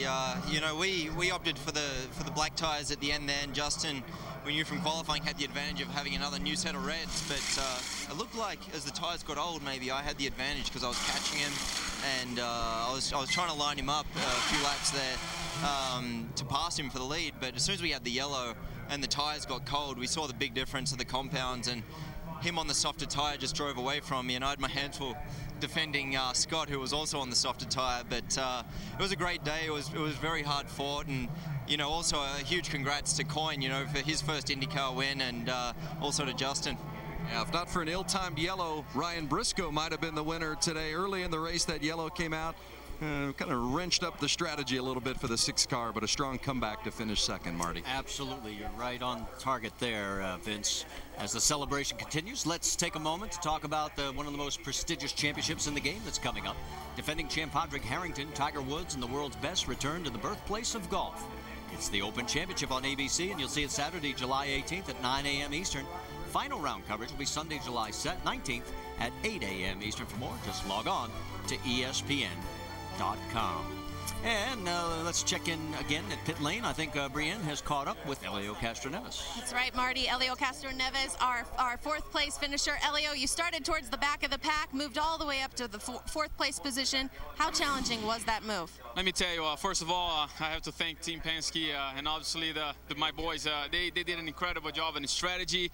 Not only the strategy, but give me a good car and kept me calm, especially on the rough moments, you know. But I tell you, I mean, I could not believe when I had the best seat in the house watching Scott and Ryan. I'm like, man, these guys are really close. And if you could not fit one car, I'm sure it could not fit 3 other cars. But so anyway, it was awesome, and I just have to thank again the guys. They did an incredible job. Gave me a great car, and hey, 4th. If you would tell me in the beginning of the race I would finish 4th, come on, you're lying. It's amazing how happy this guy can be with a 4th place finish, Vince. Another happy driver is Mike Conway, the dad's Root Beer Dallara today. Mike, you told me you thought you had a top 5 car. You finished 6th. It might not be the top 5, but you've got to still be pleased with the performance, a season best outcome. Assess the run today in general. Yeah, I mean, we're happy to get top 6 for sure. I think we could have had top 5, but it just Marco got me right at the end as our front tyres are wearing quite a lot. So, but I mean, you know, everyone on the dad's Root Beer car did a great job. All the pit stops were quick. I think I myself lost a bit of time coming out of the box, just bogged down a little bit. But, you know, we done a lot. They worked hard all weekend. Obviously, a mishap at the beginning of the weekend, and that set us back a little bit. But, you know, still to come out with a top 6 result is great for everybody. Indeed. 6th place today. His average finish had been 18th leading up to this race, so a significant step forward for Brian Reinbold today, Jack. And the guy I'm with, the owner of the winning car, used to drive his Indy cars on a flat trailer. Is it sunk in yet, Dale Coyne, that you're in victory lane for an Indy car race? You know, I was here a long time ago with the Super V. We were a support race for Formula One, and Jeff Brabham and I were in with a lantern changing gears in a trailer, and you know, now we're back here today and winning of this thing. So it's been a long road. When do you think it'll all finally hit you? That's it. We knew we've been working toward this. You know, with some of the drivers we put in the cars the last few years, we've been trying to get to this point. I think this year we improved our engineering game drastically, and it's shown off. I think on lots of the races we've run, we're more prepared this year after the transition year, and so this, you know, we almost had one at St. Pete, and we almost had one today. We were still worried about this deja vu, but then it came through and we got it, so that's great. Hey, Marty, he's about to get drenched for the first time in his career in Victory Lane champagne. Hey, and I think it'll taste very sweet, and congratulations to Dale Coyne. Some other notable finishes we should tip our hat to. Marco Andretti, remember, he was a lap down. He came back to finish 5th. We talked to Mike Conway about his career best 6th. E.J. Vizo finishes his 2nd straight race with a 7th place run, and Robert Dornbos equals his best finish with a 9th place finish. So we want to make sure that you join us north of the border next week. The IndyCar Series takes to the streets of Toronto at 1 Eastern on ABC, and it should be interesting. Final thought. And we've seen this with the black and red tires, what great racing it is, and I think we're going to see the same thing next week at Toronto. Very tough race course, and I think we'll see a lot of these smaller teams at the forefront once again. So you see the celebration for Justin Wilson, and we congratulate him once again, and thank you for watching ESPN on ABC. For our entire ESPN crew, Scott Goodyear, Jack Arute, Brian Pettico, Vince Welch, I'm Marty Reed. Thanks for joining us here at Watkins Glen. Till we meet again.